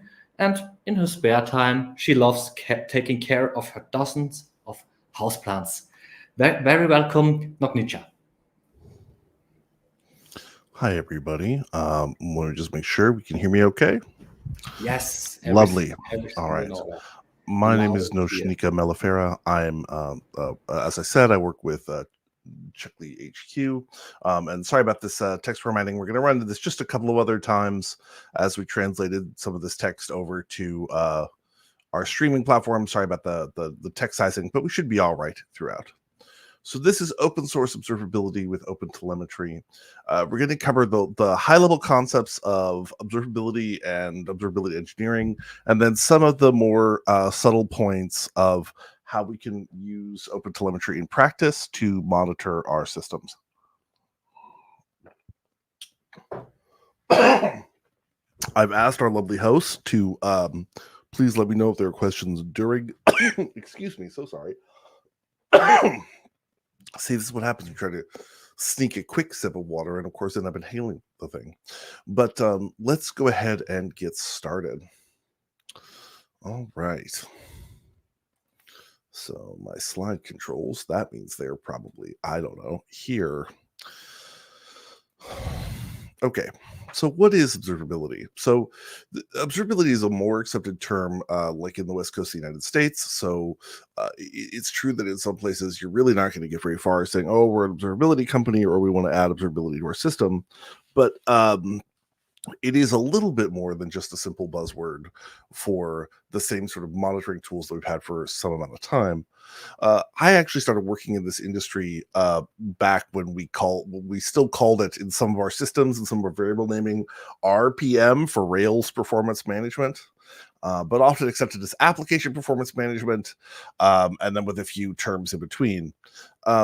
But observability is a very general term for a very simple idea. It is our time to understanding, right? It is our time to go from knowing that we have a problem to saying, hey, I understand in some way the mechanism that these problems are occurring in. it is usually right the first half of our time to resolution, though it is possible to have a fix without understanding. So a classic example of that would be when we manually restart a container or server, right? And we get it working again, and we don't know why it was having trouble, right? On a server, maybe we're having some kind of like out of memory issue. Maybe we have a memory leak and we're restarting it, and it's of course resolving the issue. But we do not know why we're leaking memory, and we don't track down why. This here, if we want to talk about a very long time to understanding, this image is the Voynich manuscript. I don't know if you've heard of it. It's an uninterpreted medieval text that was an impossibly expensive book that no one has been able to translate or figure out. Based on its illustrations, it's probably was made to never be interpreted, but it's still an interesting question. So max time to understanding for the Voynich manuscript. So one of the things is, if we can fix problems without fully understanding them, and shouldn't we be thinking of our containers, right, as cattle, not pets, and just restarting them and just getting them working, just going ahead, we're regressing out recent commits and fixing our problems. Why do we need observability? Without understanding, our stress during any kind of issue is quite high. So this is why it's pretty critical to have observability. Of course, in reality, we generally do need to understand the cause of our problems to fix them at all. And we don't want to be in a space where we're just flailing and just trying stuff out without really understanding what's going on. So one thing that I want to kind of put out there is that this problem has actually gotten worse, not better. So there are a number of computational problems, obviously things like resource limits, obviously things like adaptive resource scaling based on demand, are problems that have gotten better in the last 5 years or 10 years. But this is a problem that has gotten significantly worse. Our observability picture has gotten worse. And so if you are personally working in a system and you're saying like, gosh, I really don't understand. So say, hey, I'm making a commit. I don't know why this is broken. And I feel like I never fully understand why. That is a problem that has gotten worse in the last few years. Why is that? So one of the things, I don't think this is really that surprising to say, that in the era of monolithic code, the observability picture was better. In the era of the monolith, only a few people understood the whole system, but once things clicked, we usually had a full explanation. There's also just some very real, very, very direct personal things that make a monolithic system easier to understand. In general, some version of that monolithic system could be replicated quite easily. And you could go ahead and analyze the stack completely for a problem that you were having. You could look at every variable in the environment and see what was going on. Where that has gotten quite a bit worse in the microservice space. And I apologize, this is just sort of stock photo for microservices. I should have grabbed that big Uber graphic showing like all of these many, many tiny microservices. So in a microservice environment, someone understands each of these dots fully, but nobody understands that map. And so if you're more recently into the industry, I think that this part may feel surprising that it was not always thus. But I think it's important not to take on these problems of observability as like, oh, that's just a problem that my org particularly has, and other places people totally get this.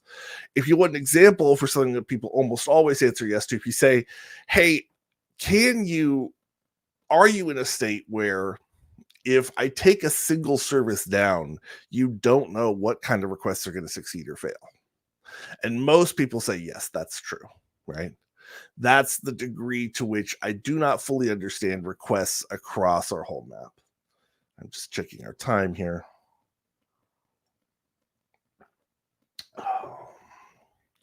Doing great. Okay.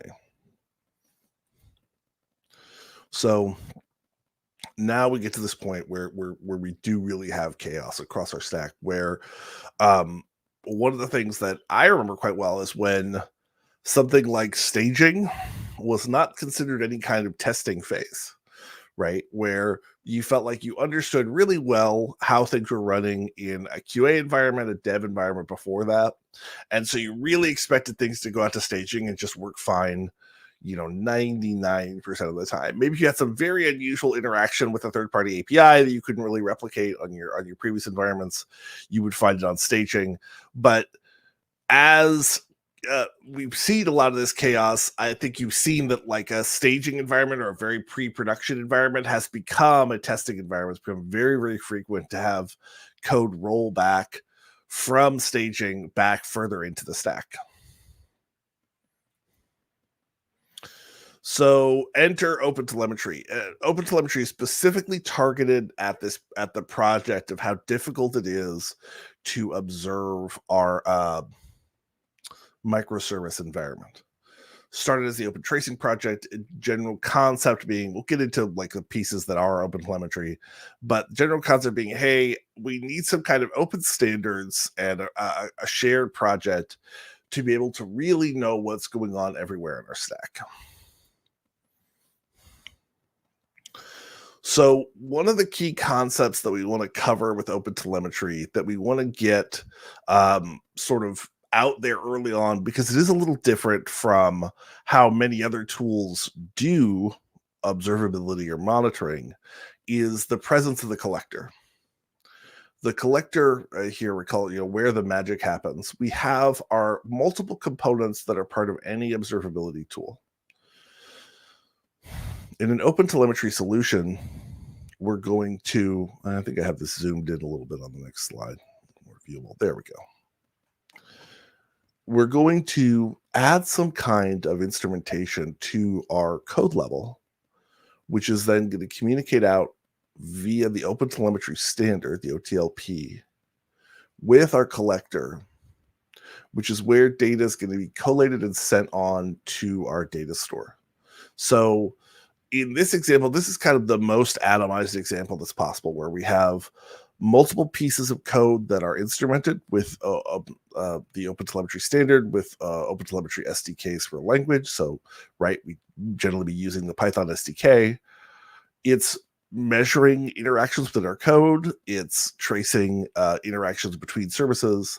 And then that data is getting sent to the OpenTelemetry collector. We have other components to monitor our infrastructure, which are also using the OTLP standard to communicate with that OpenTelemetry collector. I'm going to talk a little bit later about how this might be architected in reality, where it's unlikely, because people look at this and they say, oh, there's kind of a single point of failure here. This is what maybe an operations person might say. And so you see here it's represented as a stack, right? Because it may not be a single collector, but then those collectors then communicate back with our data store. Let's talk about the signals. Let's talk about the signals that we're expecting to grab with OpenTelemetry. And in general, we think about these things as the three main signals that make up any kind of observability tool. And I'll note that there are definitely, this is a model for thinking about it. It's not necessarily as consistent as all that. Before I go on, do we have questions in the chat that we've already gotten? We're 10, 12 minutes in. I'm just going to pause briefly before we get into the three pillars of observability. Do we have questions at the conceptual level around observability, around monitoring microservices, etc.?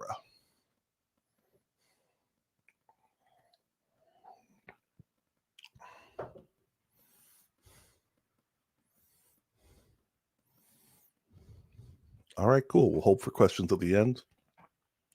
But again, yeah, to our host, please do feel free to interrupt when questions come up. Okay. Again, sorry for this text run off. This is this translation issue. But so the first signal of observability is metrics, right? And I think that this first quote, which is a very old quote around statistical observation, right? When you don't know what's happening, count something. Sorry, I don't have that accredited, but metrics are the best way to get a high-level view, and they're very easy to store even in high volume, which means that most observability tools started at some point with metrics. Now, one of the things about measuring things like an overall measurement of transaction time via a metric and sending that via the OpenTelemetry system is that it's possible that if the other two signals are working well, we may not need metrics at all. And in fact, you see some tools which are intended to give you pretty deep observability into how your system is running that don't emphasize metrics at all. So we're thinking about, we'll come back to that. Then we're going to talk about logs, and we're going to stay here for just a minute, right? Logs are critical because logs are the start of the story of observability, right? Most people are using logs now for most of their observability needs to understand most of the problems that they have. And in fact, it's likely that the majority of organizations still use logs almost entirely as their observability solution. So everything you've heard about any kind of closed source tool like New Relic or Datadog to do observability, it's actually more likely that whatever org you're going to join or work on is actually using logs in whole or in part to do that kind of observability. So a significant problem and one that we talk about as we adopt more advanced observability tools is that, yes, the answer is somewhere in our logs, but it is quite the hassle to get that data in and understood. So the issue that we have is that we say like, hey, I don't want to be in the middle of an incident, in an outage, and just be looking through logs to try to find the problem. Logs also present a problem for storage and management that, of course, they can be as verbose as you want. How long is a piece of string? They can take up any amount of storage. So they can actually pose some challenges to how we're doing our storage and how the actual cost of our observability. So logs are the easiest way to blow that up. In OpenTelemetry, the story of logs, right, has 3 separate paths to get this kind of information. We can be getting from our application, we expect that logging libraries are going to send out logs to a file, which then we'll grab via log collection and will get sent on to our backend. So right now in OpenTelemetry, we're not expecting, to skip forward to the next slide briefly, we don't always have code level hooks to submit logs right at the code level. And that might seem like when we say, oh, well, in Python, right, log support is experimental. It sounds like, oh, well, then you can't do logs with OpenTelemetry. But remember that most of the time, right, we are already logging to some place. And so all we have to do is tail that log or otherwise process that file, and we'll be able to send logs via OpenTelemetry. So notably,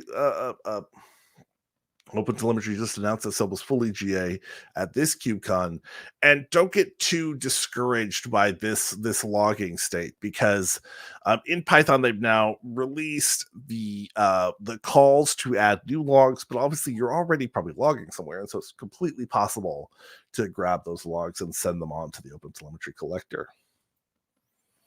Okay, our last component is tracing, right? So with tracing, and we'll dive into this a little further, we're looking at a series of time spans and connecting them to understand how our requests are working. Right? Informatically, that's a hybrid between metrics and logging, and it tries to generalize the observed time spans that we're seeing and make a connectome of those requests. So one of the things that's a little bit of a dirty secret around tracing is that most tracing data is never viewed. So we have an example here, right, of the traces as we normally want to see them, which is this waterfall diagram showing the time spans and of particular calls as they come back, and showing how one is connected to the other. When we say most tracing data is never viewed, it's really most. It's like, I don't know if it's 3 nines, but it's the vast majority of tracing data is not sent. The beauty of OpenTelemetry is that with the collector system and with the context propagation system, it's possible to create traces that go between multiple microservices.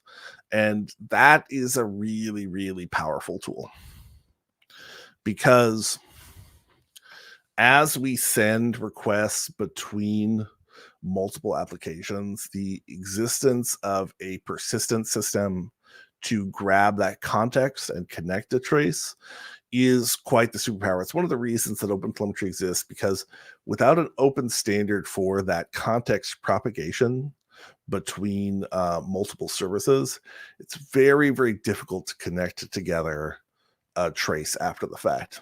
And in fact, even in the OpenTelemetry system, if you have two random time spans and you want to tie them together way after the fact, it's not possible to do so.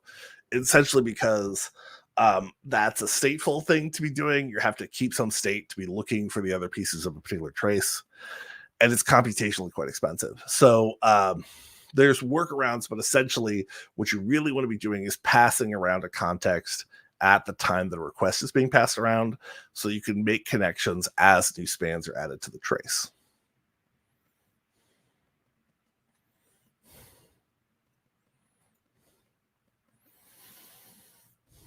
Okay, we've talked about the collector and its centrality for connecting to get for gathering that data and exporting it out to our backend. But before we go on from these three pillars, do we have questions about that? I know that we're all really going to do questions at the end, but just want to check in while I drink my water. It gives me something that I'm purportedly doing while I take a long sip of cold water.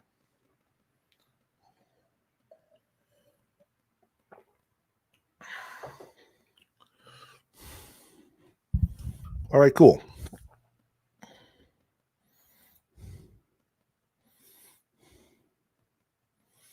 So let's talk about one of the questions we should think about before we go to do our first instrumentation with OpenTelemetry.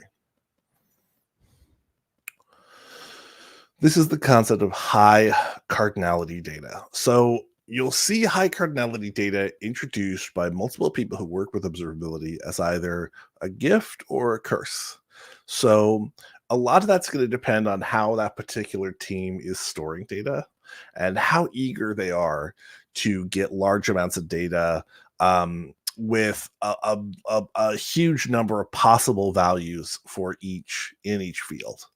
So right now we're looking at metrics as an example, and we're talking about the idea of, do we have too much data cardinality? So let's look at some page performance statistics that we're getting in a metric system.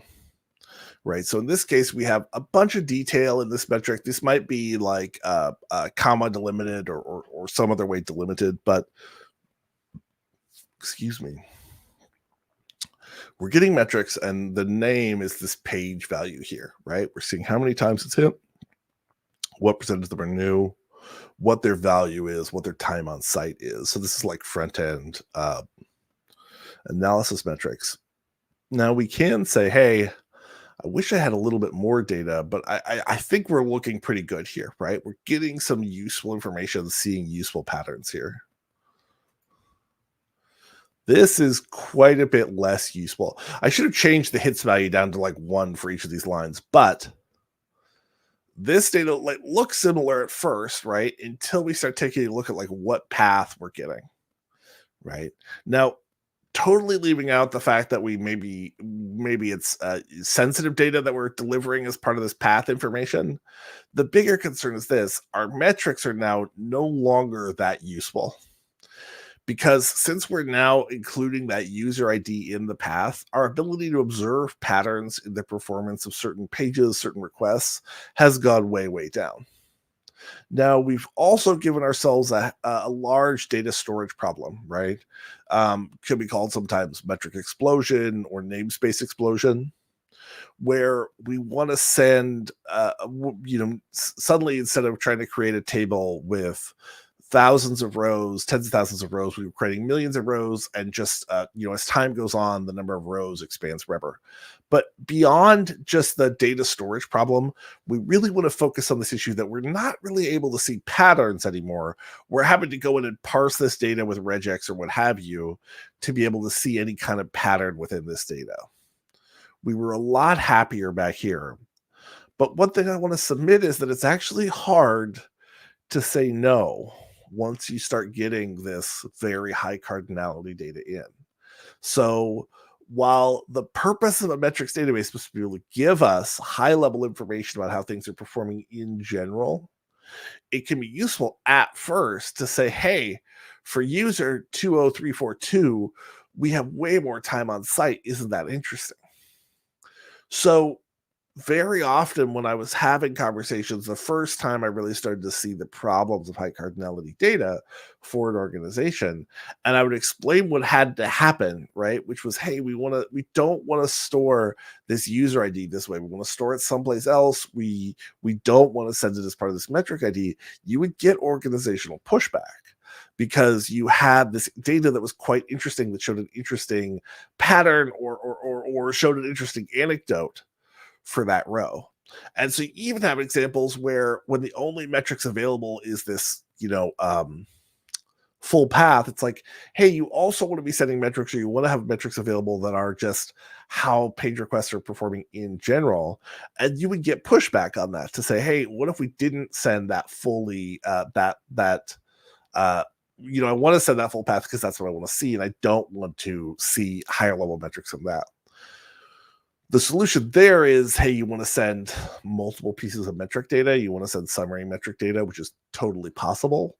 But yeah, it's not as clear cut when you're actually dealing with these problems. And so we want to think about this now before we even go to send our first OpenTelemetry data, because we get to decide very often how metrics are named, how traces are named or managed, and we want to think a little bit about what kind of summary data we're able to do.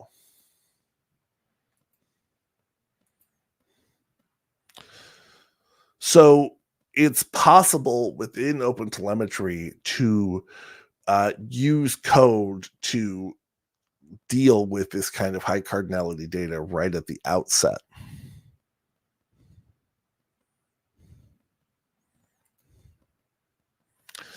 So let's talk about the first principles of that metric filtering.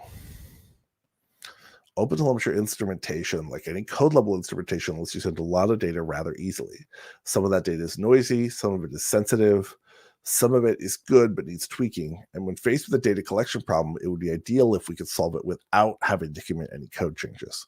So this is definitely, useful mainly for people who are doing like operations engineering. But we want to think about it if we want to talk about adopting OpenTelemetry, that even right now, if you're able to make whatever code changes you need to your application, if you really want a large organization to adopt observability from the ground up, you don't want to be in a position where you're saying, hey, that observability data that we're sending looks not quite right. So let's go ahead and make commits to our application code to fix that.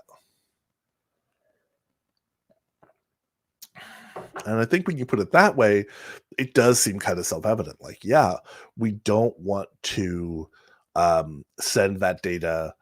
We don't want to say, hey, my observability dashboard looks wrong, so now we have to do a commit to our like core application code. Like, that's not great. So even though this data can start at code level instrumentation, we don't want to have to go and edit that instrumentation at the code level to clean up our traces, to see more clear metrics, that kind of thing.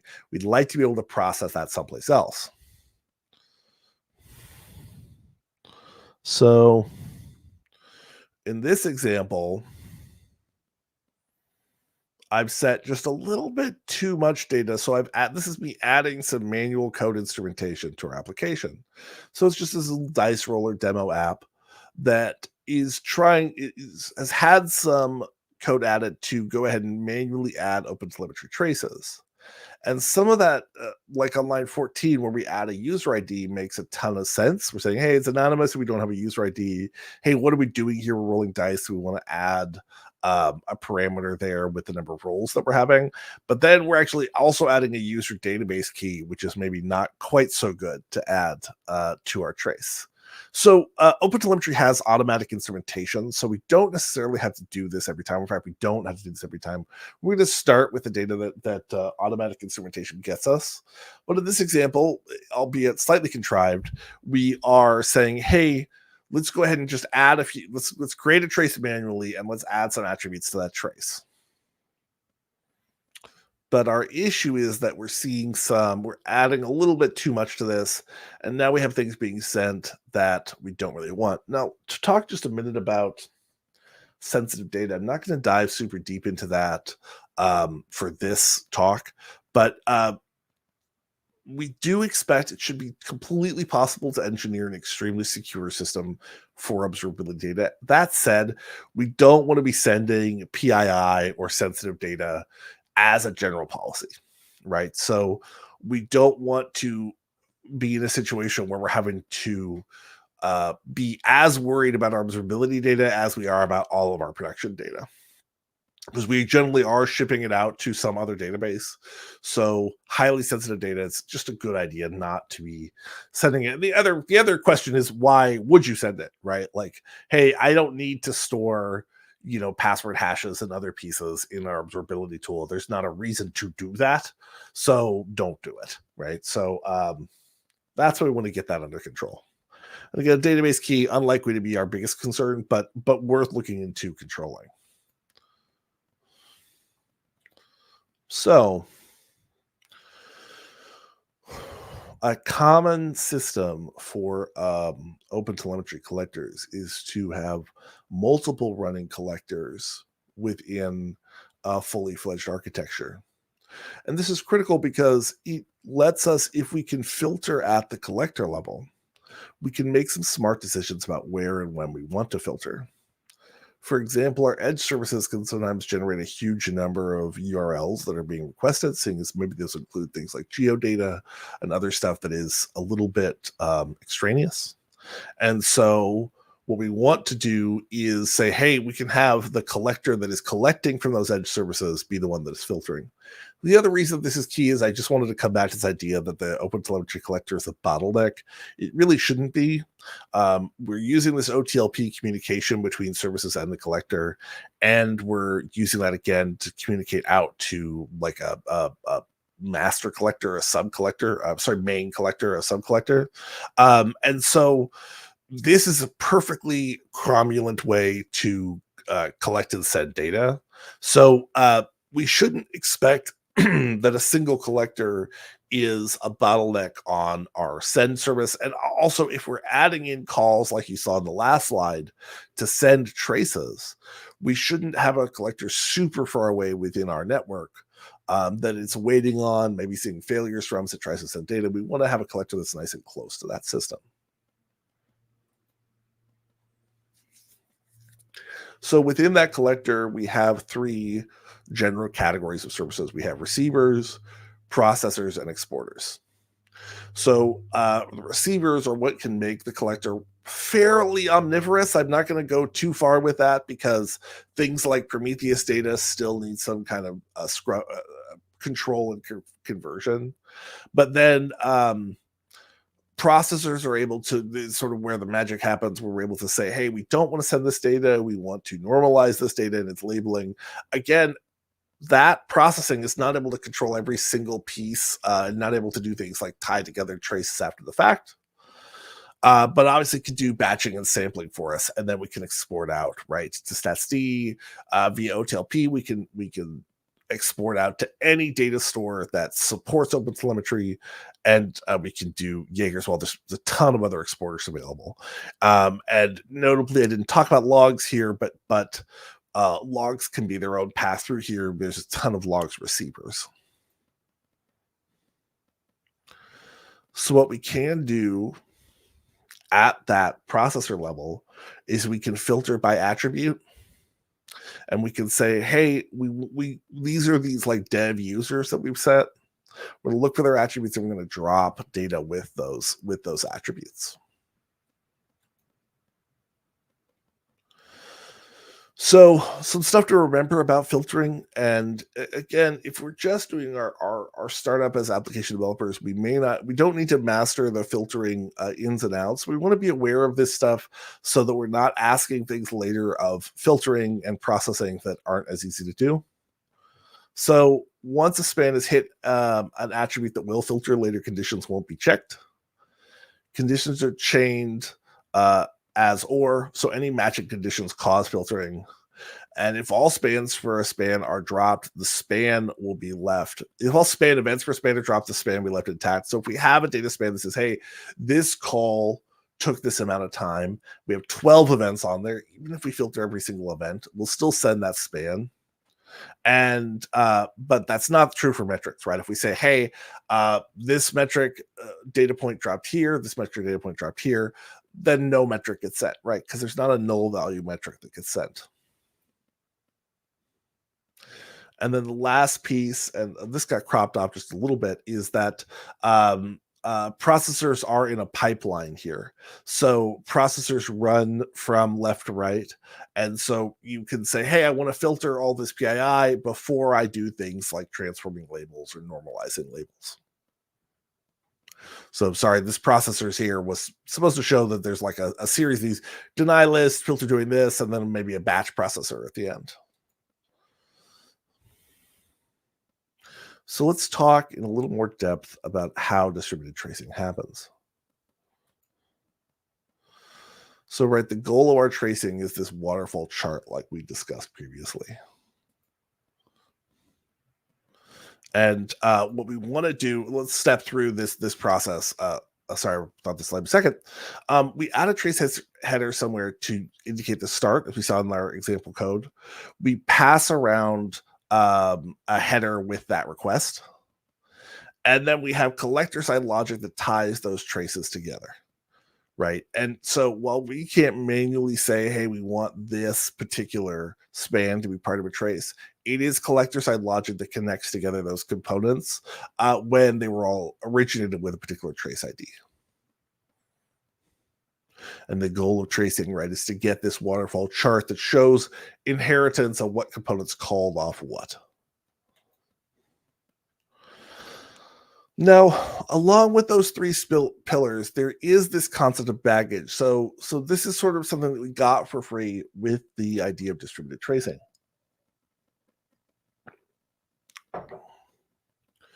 Baggage is passed around with a request and allows us to include things like client ID that may not be important for any component of our tracing, but we can just collect wherever. So it is possible to make functional decisions within your code based on OpenTelemetry baggage. Right now, for various reasons, we're not seeing a ton of implementations where we're saying, hey, let's go check the OpenTelemetry baggage, and we'll decide how to route this request. But we are seeing some interesting use for baggage. We're seeing it used for things like smart routing requests, for special applications, things like doing testing with Signadot, where we're using baggage to say, hey, this is a test request put up by a test container, so let's route that specially. You're also seeing things like trace tests that use baggage to do a special kind of testing to make sure the traces match from one run to another. And you're also seeing some security uses for baggage. I forget the name of the vendor that I saw that was doing OpenTelemetry demo using bag or OpenTelemetry security using baggage. But interesting applications, and definitely one of those things you're going to see grow as you have seen adoption of OpenTelemetry grow. That this observation of, oh, well, we've already implemented this thing that makes sure that some headers are propagated across this request. That's useful for other stuff because, of course, header propagation has been a long-running story. Okay, so what can't OpenTelemetry do?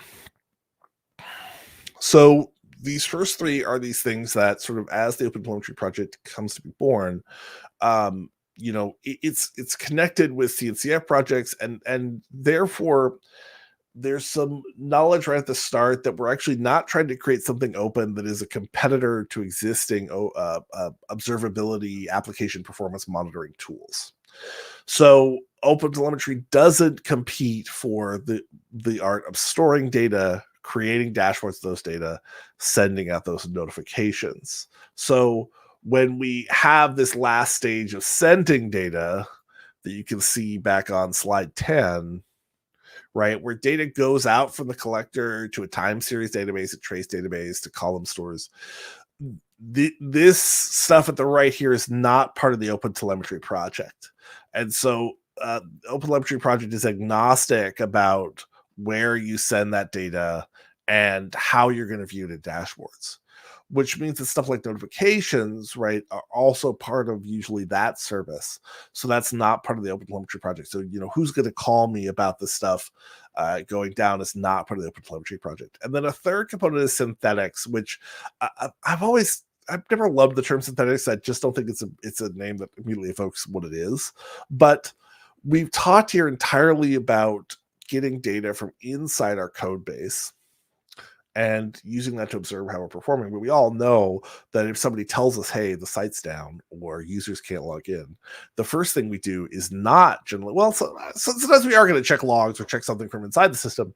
We're going to see maybe how many logins are currently logged, right? But when we're not sure what's going on, when maybe somebody says, hey, nobody in Germany can log into the site, then we might hop on a VPN and put ourselves in Germany and try to log in. Right. So that kind of observation is an observation from outside, from just interacting with our system and then recording what it's doing. And that is synthetics. I have loved the term pinger. I understand why it's no longer that helpful, because this is more than just pinging a site and looking for 200 responses. But I still always thought that it was very evocative, that term pinger. So that is not part of the OpenTelemetry project. It makes some sense, right? OpenTelemetry project about routing internal traces, seeing actual service names that are being hit, not observing the system from outside. So there are definitely options for dashboards and services, right? You can use Chronosphere, Honeycomb, New Relic, and Datadog both have OpenTelemetry support. So these are options for where you send your data once you have OpenTelemetry data. There are also just self-hosted tools as well that can grab that OpenTelemetry data, be your data store, and then dashboarding options. You'll see as part of the demo OpenTelemetry projects, you'll see just sort of default tools there.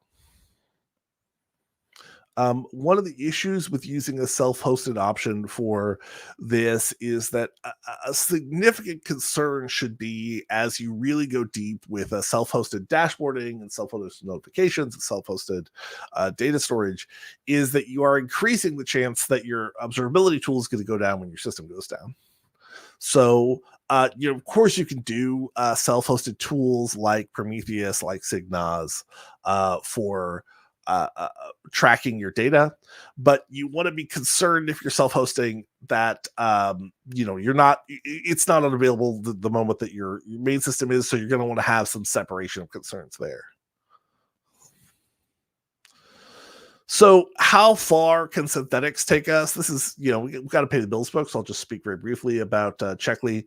So going in and sending a request from the outside, if it's well tracked and well monitored, can be a very useful kind of drop dead measurement of doing end-to-end testing, of seeing, hey, things are integrated well and they're working well from multiple locations. And so that may be why you want to consider a tool like Checkly, which observes from the outside, lets you write the synthetics checks in your own language, gives you really clean notifications and escalations of that, and it works even when your system isn't working.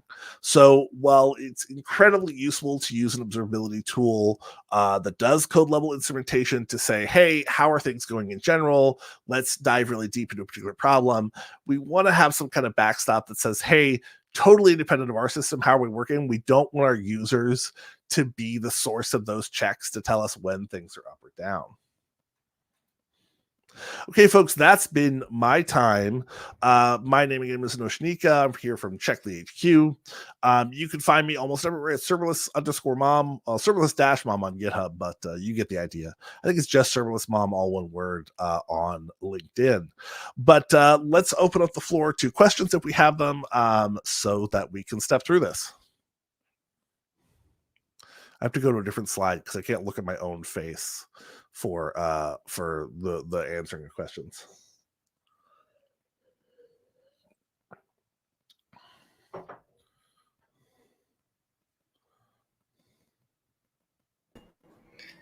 Hello again, Notnica. Thank you so much for the talk. All right. So we got some time left for some questions. Love it. So let's jump right into it. First one. How does the Yelm configuration file play a role in setting up and customizing the behavior of the collector? So config level options for the collector include, and I think this may be from earlier in the talks, we got a little bit into how you can do some filtering with that configuration. They're going to control what kind of data is being dropped, what kind of data is being filtered, and also do things like label normalization.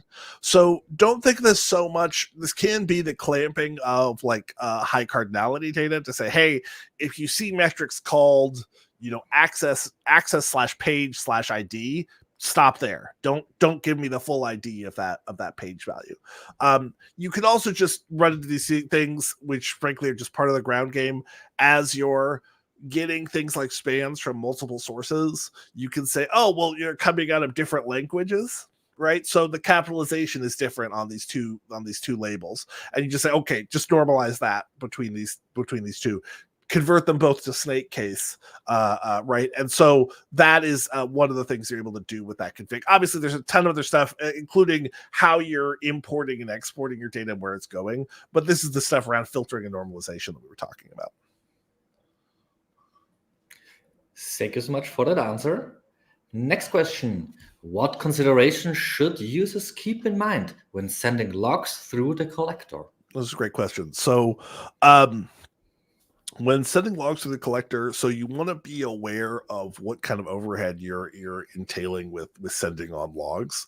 One thing that we didn't get a chance to dive into deeply is that it would be nice to be decorating logs with a trace ID, which should be possible at the code level. So while it's totally fine to just tail a log and send every log that's going into the file at a particular log level through the collector, and I suppose I'll mention that as the other one, is that you want to make decisions about what log levels you're sending through, and that's those are available as config level calls for the collector to say, hey, don't send debug logs onto these sources. You also want to think about multi-routing with your logging to say, hey, for debug logs, go ahead and send them to this location. For this other location, just send, right, warn and higher level logs. And an example for that can be, maybe we're paying quite a bit for Datadog storage of our logs. So we want to have some kind of just logs warehouse over here where we're storing everything, but only logs over a certain level do we want to send to this other endpoint. What else do we want to think about with logs and sending logs? Multiple routing, normalization. Oh, trace ID. So one of the things that you'll see if you look at even basic documentation of OpenTelemetry logs is it can be kind of heady, because it's like, oh, the OpenTelemetry project is unfinished because these three pillars were supposed to be like a braid of data. They're supposed to be data that is always implicitly connected. So every log has a trace ID. Every trace has metric IDs within it of like, hey, this is what trace generated this particular metric.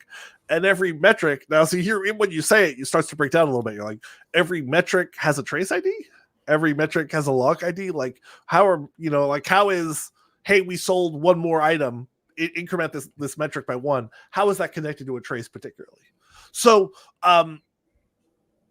it's worth thinking about having trace IDs available in your logs. That does make stitching things together later easier. But realize that this project is going to keep growing in this area where we talk about implicitly connecting logs. And when you think that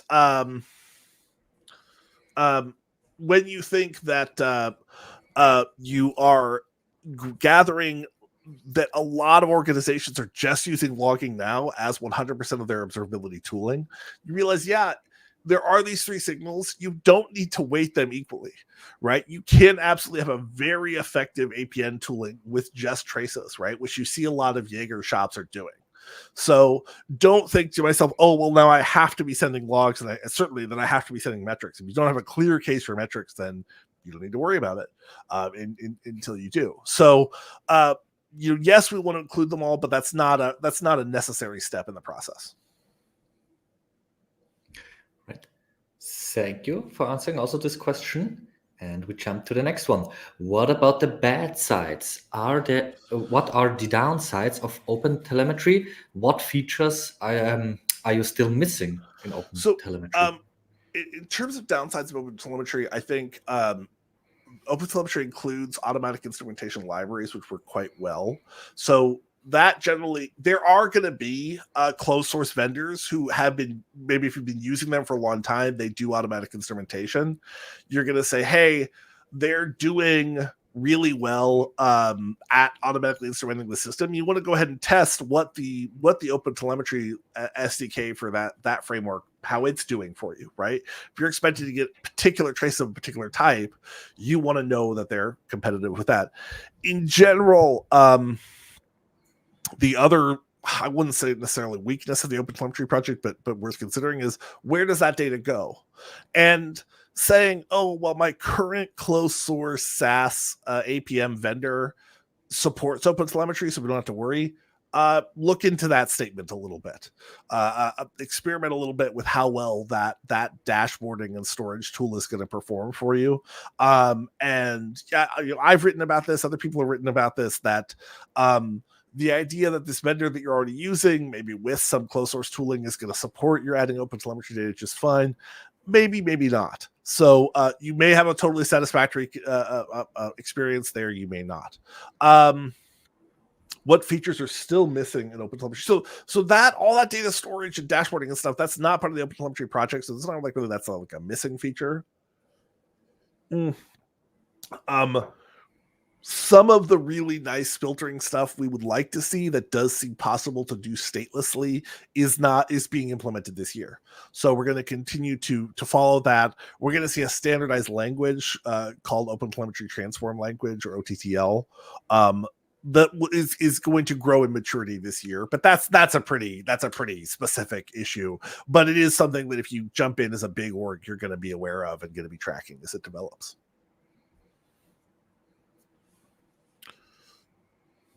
All right. Thank you so much for this answer as well. And yeah, next question. This one.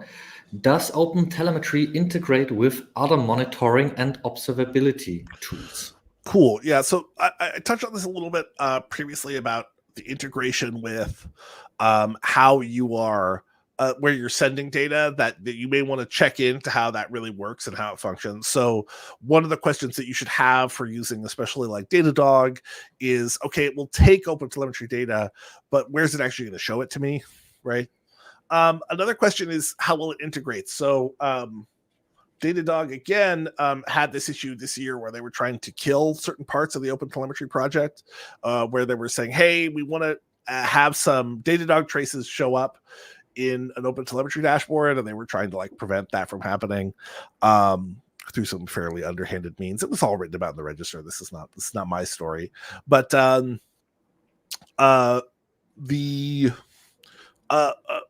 other integrations, you want to look at what the collector can do. So you want to look at the contrib repository for the OpenTelemetry collector to see what types of data can be picked up and moved by that collector. So that matters because excuse me. Bless you. As we talk about, hey, does this dashboard, like I remember having conversations about Signos to say, well, does Signos support this kind of instrumentation, that kind of instrumentation? Well, as it received OpenTelemetry data from the collector, the real question was just, can the OpenTelemetry collector ingest that data? So if you're using a closed source tool now to do monitoring, it may not be willing to communicate with the collector.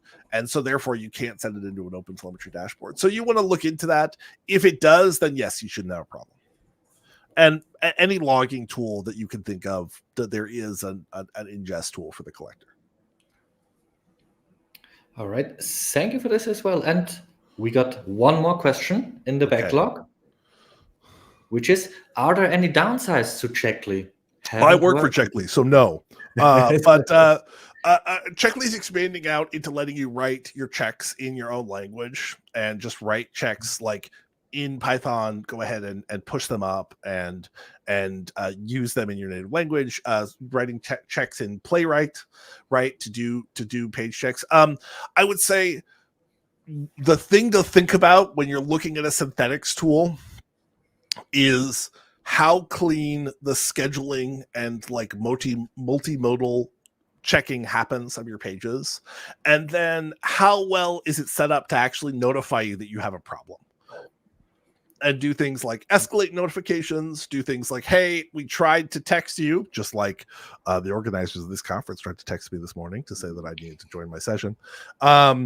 But we weren't able to, so we want to escalate to another communication method. I would say when you want to go and look into these tools, go ahead and like see how clean that experience is.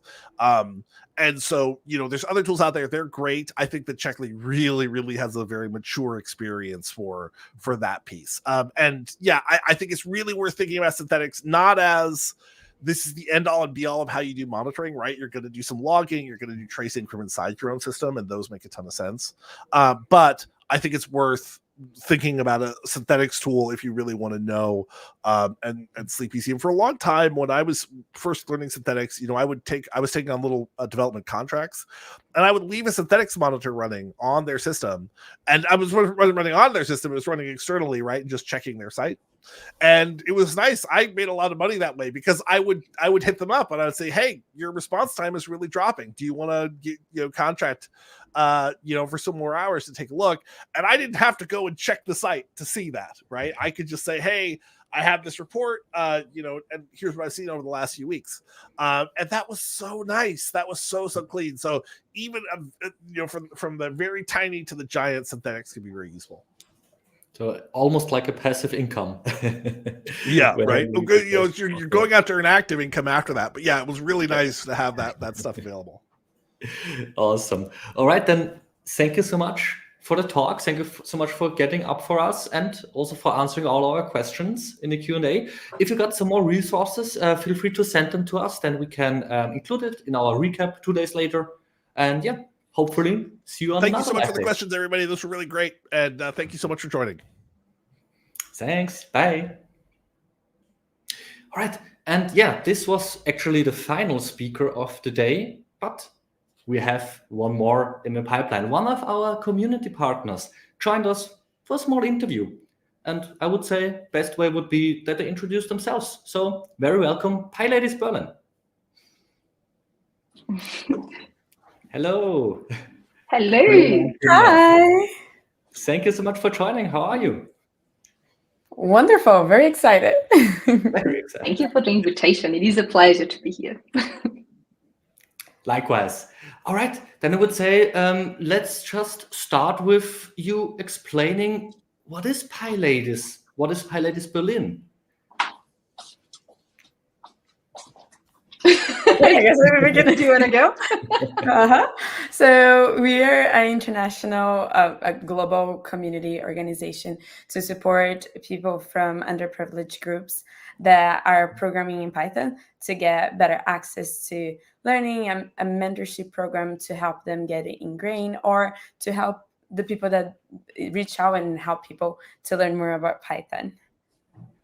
I will add to that, PyLadies did started acknowledging there was a gigantic abyss in the tech industry of having people identified as female or women in the space. And it always started to do that, to elevate those women in the tech space using Python just as an excuse.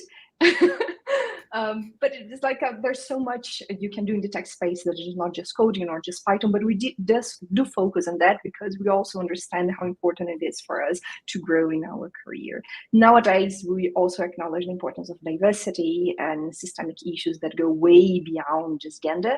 But this is what we're here for, to create this community, this safe space that helps elevate and create more leaders in the space. And we use Python because it is the best community, very lovely community, to incentivize everyone to grow together.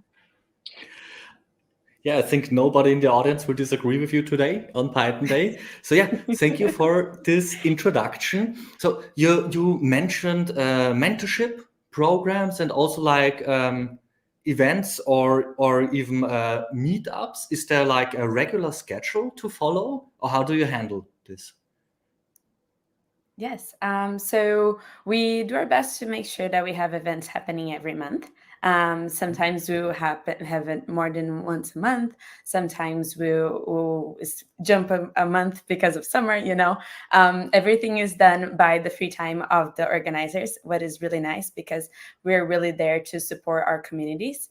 And we will try to make the events to fulfill the desires of our community. So in our events, we'll listen to what they want or what people want to share. People that are starting to talk and they have something that they would like to share with people. And we'll use those events to share their knowledge. Of course, it is different. As we said, we are a global organization. So each Python PyLadies chapter has the autonomy to do how often or how little they want. But we in Berlin try to be as consistent as we can to have it every month. Mm-hmm. We acknowledge also that our community are made from people that are just starting and people that are quite advanced in their career. And when Timna says we listen, it's because it's super important, this feedback for the community to give us back and say, I need this. And Berlin is very data-oriented or machine learning, therefore we tend to have more events in that aspect, but we also do things more related to web development or a lot of support for other skills that are surrounding, but it does helps you to improve on your leadership, on your career. So sometimes you have just get to know the community and have the safe space to ask all these questions you have no one else to ask, but it is very important to go and know career. So we have either full days workshops where you get people by the hands and do install fests and help them to really get started and understand what code is, but also really advanced machine learning topics that you can learn. It's a great variety. It's nice to have like the scale of skills, so everybody can help each other out. And in between of these events, do you have certain channels for communication where people also can reach out to other members of the community? How do you handle this? Yes. So we have multiple ways of communicating with our community. We have an Instagram, a Twitter, Mastodon, whichever name that is. We have meetups, a meetup channel. We have a YouTube channel where we post all the events that we have had in the past.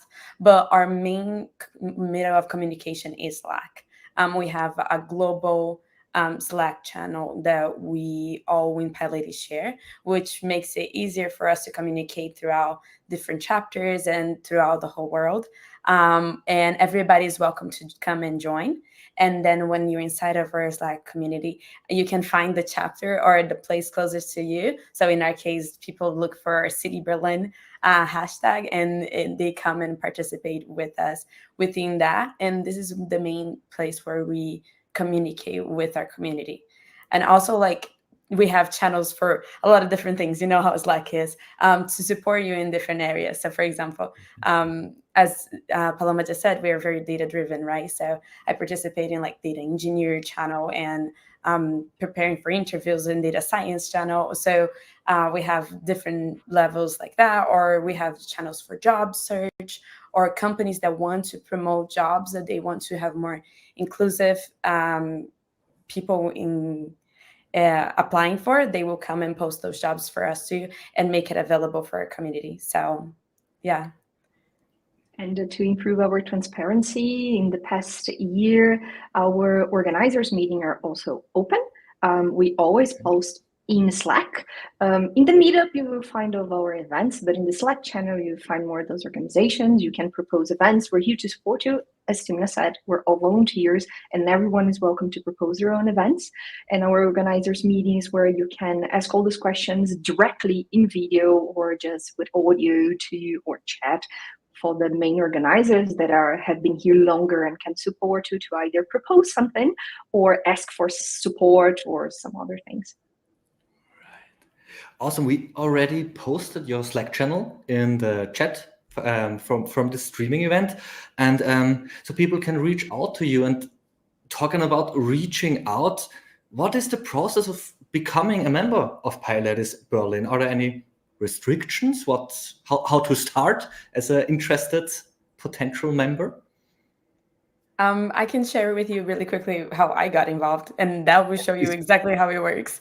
I had a mentor that he was telling me about looking for women in the community that could give me support and more understanding. So then I Googled and it showed up Pilates, and I just went to a meetup page that they have for Pilates. I signed up for the meetup. I showed up and people were extremely welcoming, and I started getting involved by just showing up to the events and kept trying to get some learning until I talked to Paloma about participating as an organizer, and she threw me into this marvelous bus that it is Pilates organizing. But you don't need to organize to be a member and participate. You just need to come and get involved with us and share your learnings, receive learning. That's how usually it works. It is, we want to make sure it is a safe space. Ideally, if you do not identify as women or a marginalized group, we kindly ask you to come as a aware ally. This is quite important to keep the space safe, or bring a plus one. We do not exclude anyone. One of our organizers identifies as male, Christian. He's been there longer than me. And we acknowledge and reinforce the importance of good allies. Otherwise, we don't move anything in the space. So everyone is welcome. It sounds very joyful. Thanks for sharing that. And going one step further, if somebody don't want to be just a member, but a mentor to mentor people that aren't as proficient, how do I become a mentor if I think I'm skillful enough and want to share my knowledge? Well, so I can see that in different ways. The first one would be come and getting to know other people and helping answer questions. I have noticed that a lot of the people that come to our meetups, sometimes if they are in the starting of their careers, they have a lot of questions. And every time they come to these events, they want to make those questions and get knowledge. So as you come and you participate and get in contact with the people, you get to know what they want and you can answer. We also have a Slack channel where it's like, help me, and you can come and answer questions and contribute. That's a lot more laid back. Whenever you have time and whenever you're available, you can come and participate.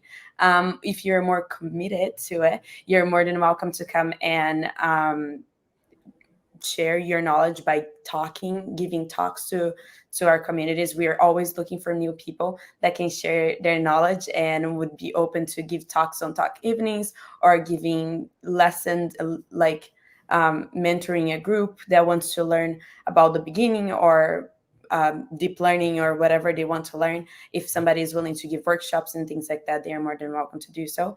Or you can come and be an organizer with us and help and organize the whole events and participate on making the structure behind whatever we have going on in Pilates. And another easy way to start just putting the feet, if you have never done it, is that we do have in the Slack a mentor/coach. There you can just apply to be there supporting one of our events. And we are here to help as organizers that have been longer. If you say, I really want to teach and I don't know how, we are here to help you out. So if you want to promote a workshop or create our own mentorship program, you can put yourself available. Like, hey, I'm here, I have this knowledge, I would love to help someone, reach out for me. It's open, just be part of our community. It's always appreciated. So it's more or less a natural process while being a member of the Pilates to share knowledge, and wow, then you're a mentor. As easy as that. All right. And you already mentioned that you have chapters all over the globe. Do you interact also with them in like shared events, or do you meet up at PyCons, for example? Or how can we imagine that? Yeah, we're very active, especially in Germany. We're super active. We have also a Pilates Germany channel. At least once a month at a PyCon PyData Berlin. At least this time of the year, we get together and make sure all the chapters connect. But every now and then we do events together or cross-posting. There is a awesome podcast that launched, I think, today from 3 main PyLadies organizers around the globe, Teresa, Georgi, and Marietta. They just started this amazing podcast, which is an effort across the globe, literally. Yeah, I think there's more specific things because being part of the global PyLadies channel is also great because we can always reach out to other organizers. Either if you're starting a chapter, or if you have some doubts or things, sometimes we get together across the globe and say, hey, we're having this issue, or we think we should direct that way, and people with more experience get together with others that are starting, and we share this knowledge.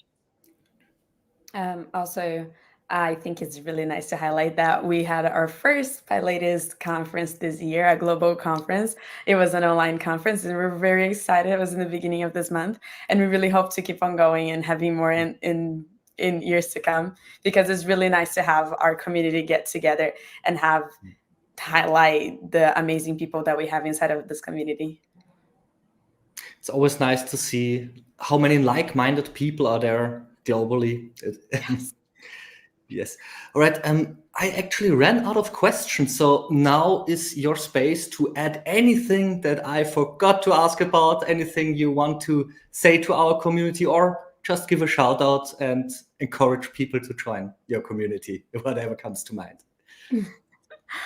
Well, I think it's when I was in the event for WeAreDevelopers this last don't remember the month that you guys were here in Berlin with the amazing event. A lot of people came to our little booth and talked to me about how they know women that are interested on getting into tech, that they want to learn, but they feel like it can be very overwhelming, especially if you're trying to start by yourself. They knew somebody that wanted to do it, or their kids, their girls wanted to learn, but they know how complicated it can be for a woman to get into tech, because it's a different work environment, and it's something that you need to get used to. And having this extra support to come and see this amazing woman sharing their knowledge and being there to have conversations and share their experiences, giving you the motivation to keep on going when learning is hard, can make all the difference to make sure that people keep on pressing forward and passing through interviews and passing through all those struggles that is to be inside of the tech industry. I think having this amazing support can make all the difference. I felt that when I was inside of the WeAreDevelopers conference, where people came and talked to us about it, they felt that part on their side too. So I think reaching out to a community can be very, very meaningful. It doesn't matter which community you want to join, how you want to join it. But of course, PyLadies is awesome. I'm totally biased. But I think it makes a lot of difference if you reach out and get involved with the community that will give you that extra support. A big shout out to that. Particularly my personal story is that I could only have the support I needed to actually change a career in a new country, that was Germany, when I arrived, was because of PyLadies, and my best friends are still there. So I cannot reinforce more what Tina just said, the importance of the community when you're building your career, or even if you're longer and you just need a new perspective. I do want to give a big shout out to our developers for being our partner. That's all we need, like a partnership, and growing our communities for the best, for everyone to be better and to feel supported. So big shout out to you, to the events that you promote, and big shout out to all the organizers that constantly do this work. It is volunteer time, it is a lot of effort, but we all do it with a lot of passion. So shout out to Meili, who started, to Jessica that still keep on going that so fiercely, and to everyone who ever shared their knowledge or just being there in the events to participate. Yes. Another add-on is if you do not find a PyLadies close to you, you can open your own chapter, and we have a lot of support for that. So if you want to get a community going and you can't find one close to you, get inside of that Slack channel, and we will support you into getting also your community around you to go forward with Python for, this amazing group that we are in for ladies. We also have added a small channel for WeAreDevelopers. So if you are entering because of WeAreDevelopers and you have more questions for us in the future, or if you just want to find which chapter is close to you and you can't, you can reach out to us, and we will definitely give you support to get started with the community. Because I know you guys are also around the globe, and you probably have people from all over, not just from our little Berlin. So we will definitely support you guys to get started. Awesome. Thank you so much. Yeah. To check them out, you can also just, to the audience, scroll down on our page. We linked the logo of PyLadies Berlin. Or if you locate it somewhere else, yeah, just Google PyLadies and check out your local chapters. Sounds a bit like we might meet up again in Berlin next year from what you told us earlier. Perfect. All right, then. Timna, Polima, thank you so much for your time. Thank you also for sharing these personal stories and giving all those insights to a community. Hopefully you encouraged some of our community members to just reach out to you and look where this goes and brings us. And yeah, then I would say have a nice rest of the day and see you soon. Thank you. Thank you. Thank you both. Bye-bye. Bye. All right, and now also this live day, slowly but surely, comes to an end. Actually, the last one for this year. So don't let me take too much of your time before the holidays. Just a quick reminder to check out worldcongress.dev. Timna talked about it, but last year's Congress was quite successful, and you can meet communities like these and many, many other speakers. So check it out. You have 2 more days to grab the tickets with the discount. And yeah, we see each other after the holidays when it's all about Java on January the 17th, 2024. So until then, happy holidays. Stay tuned. Bye.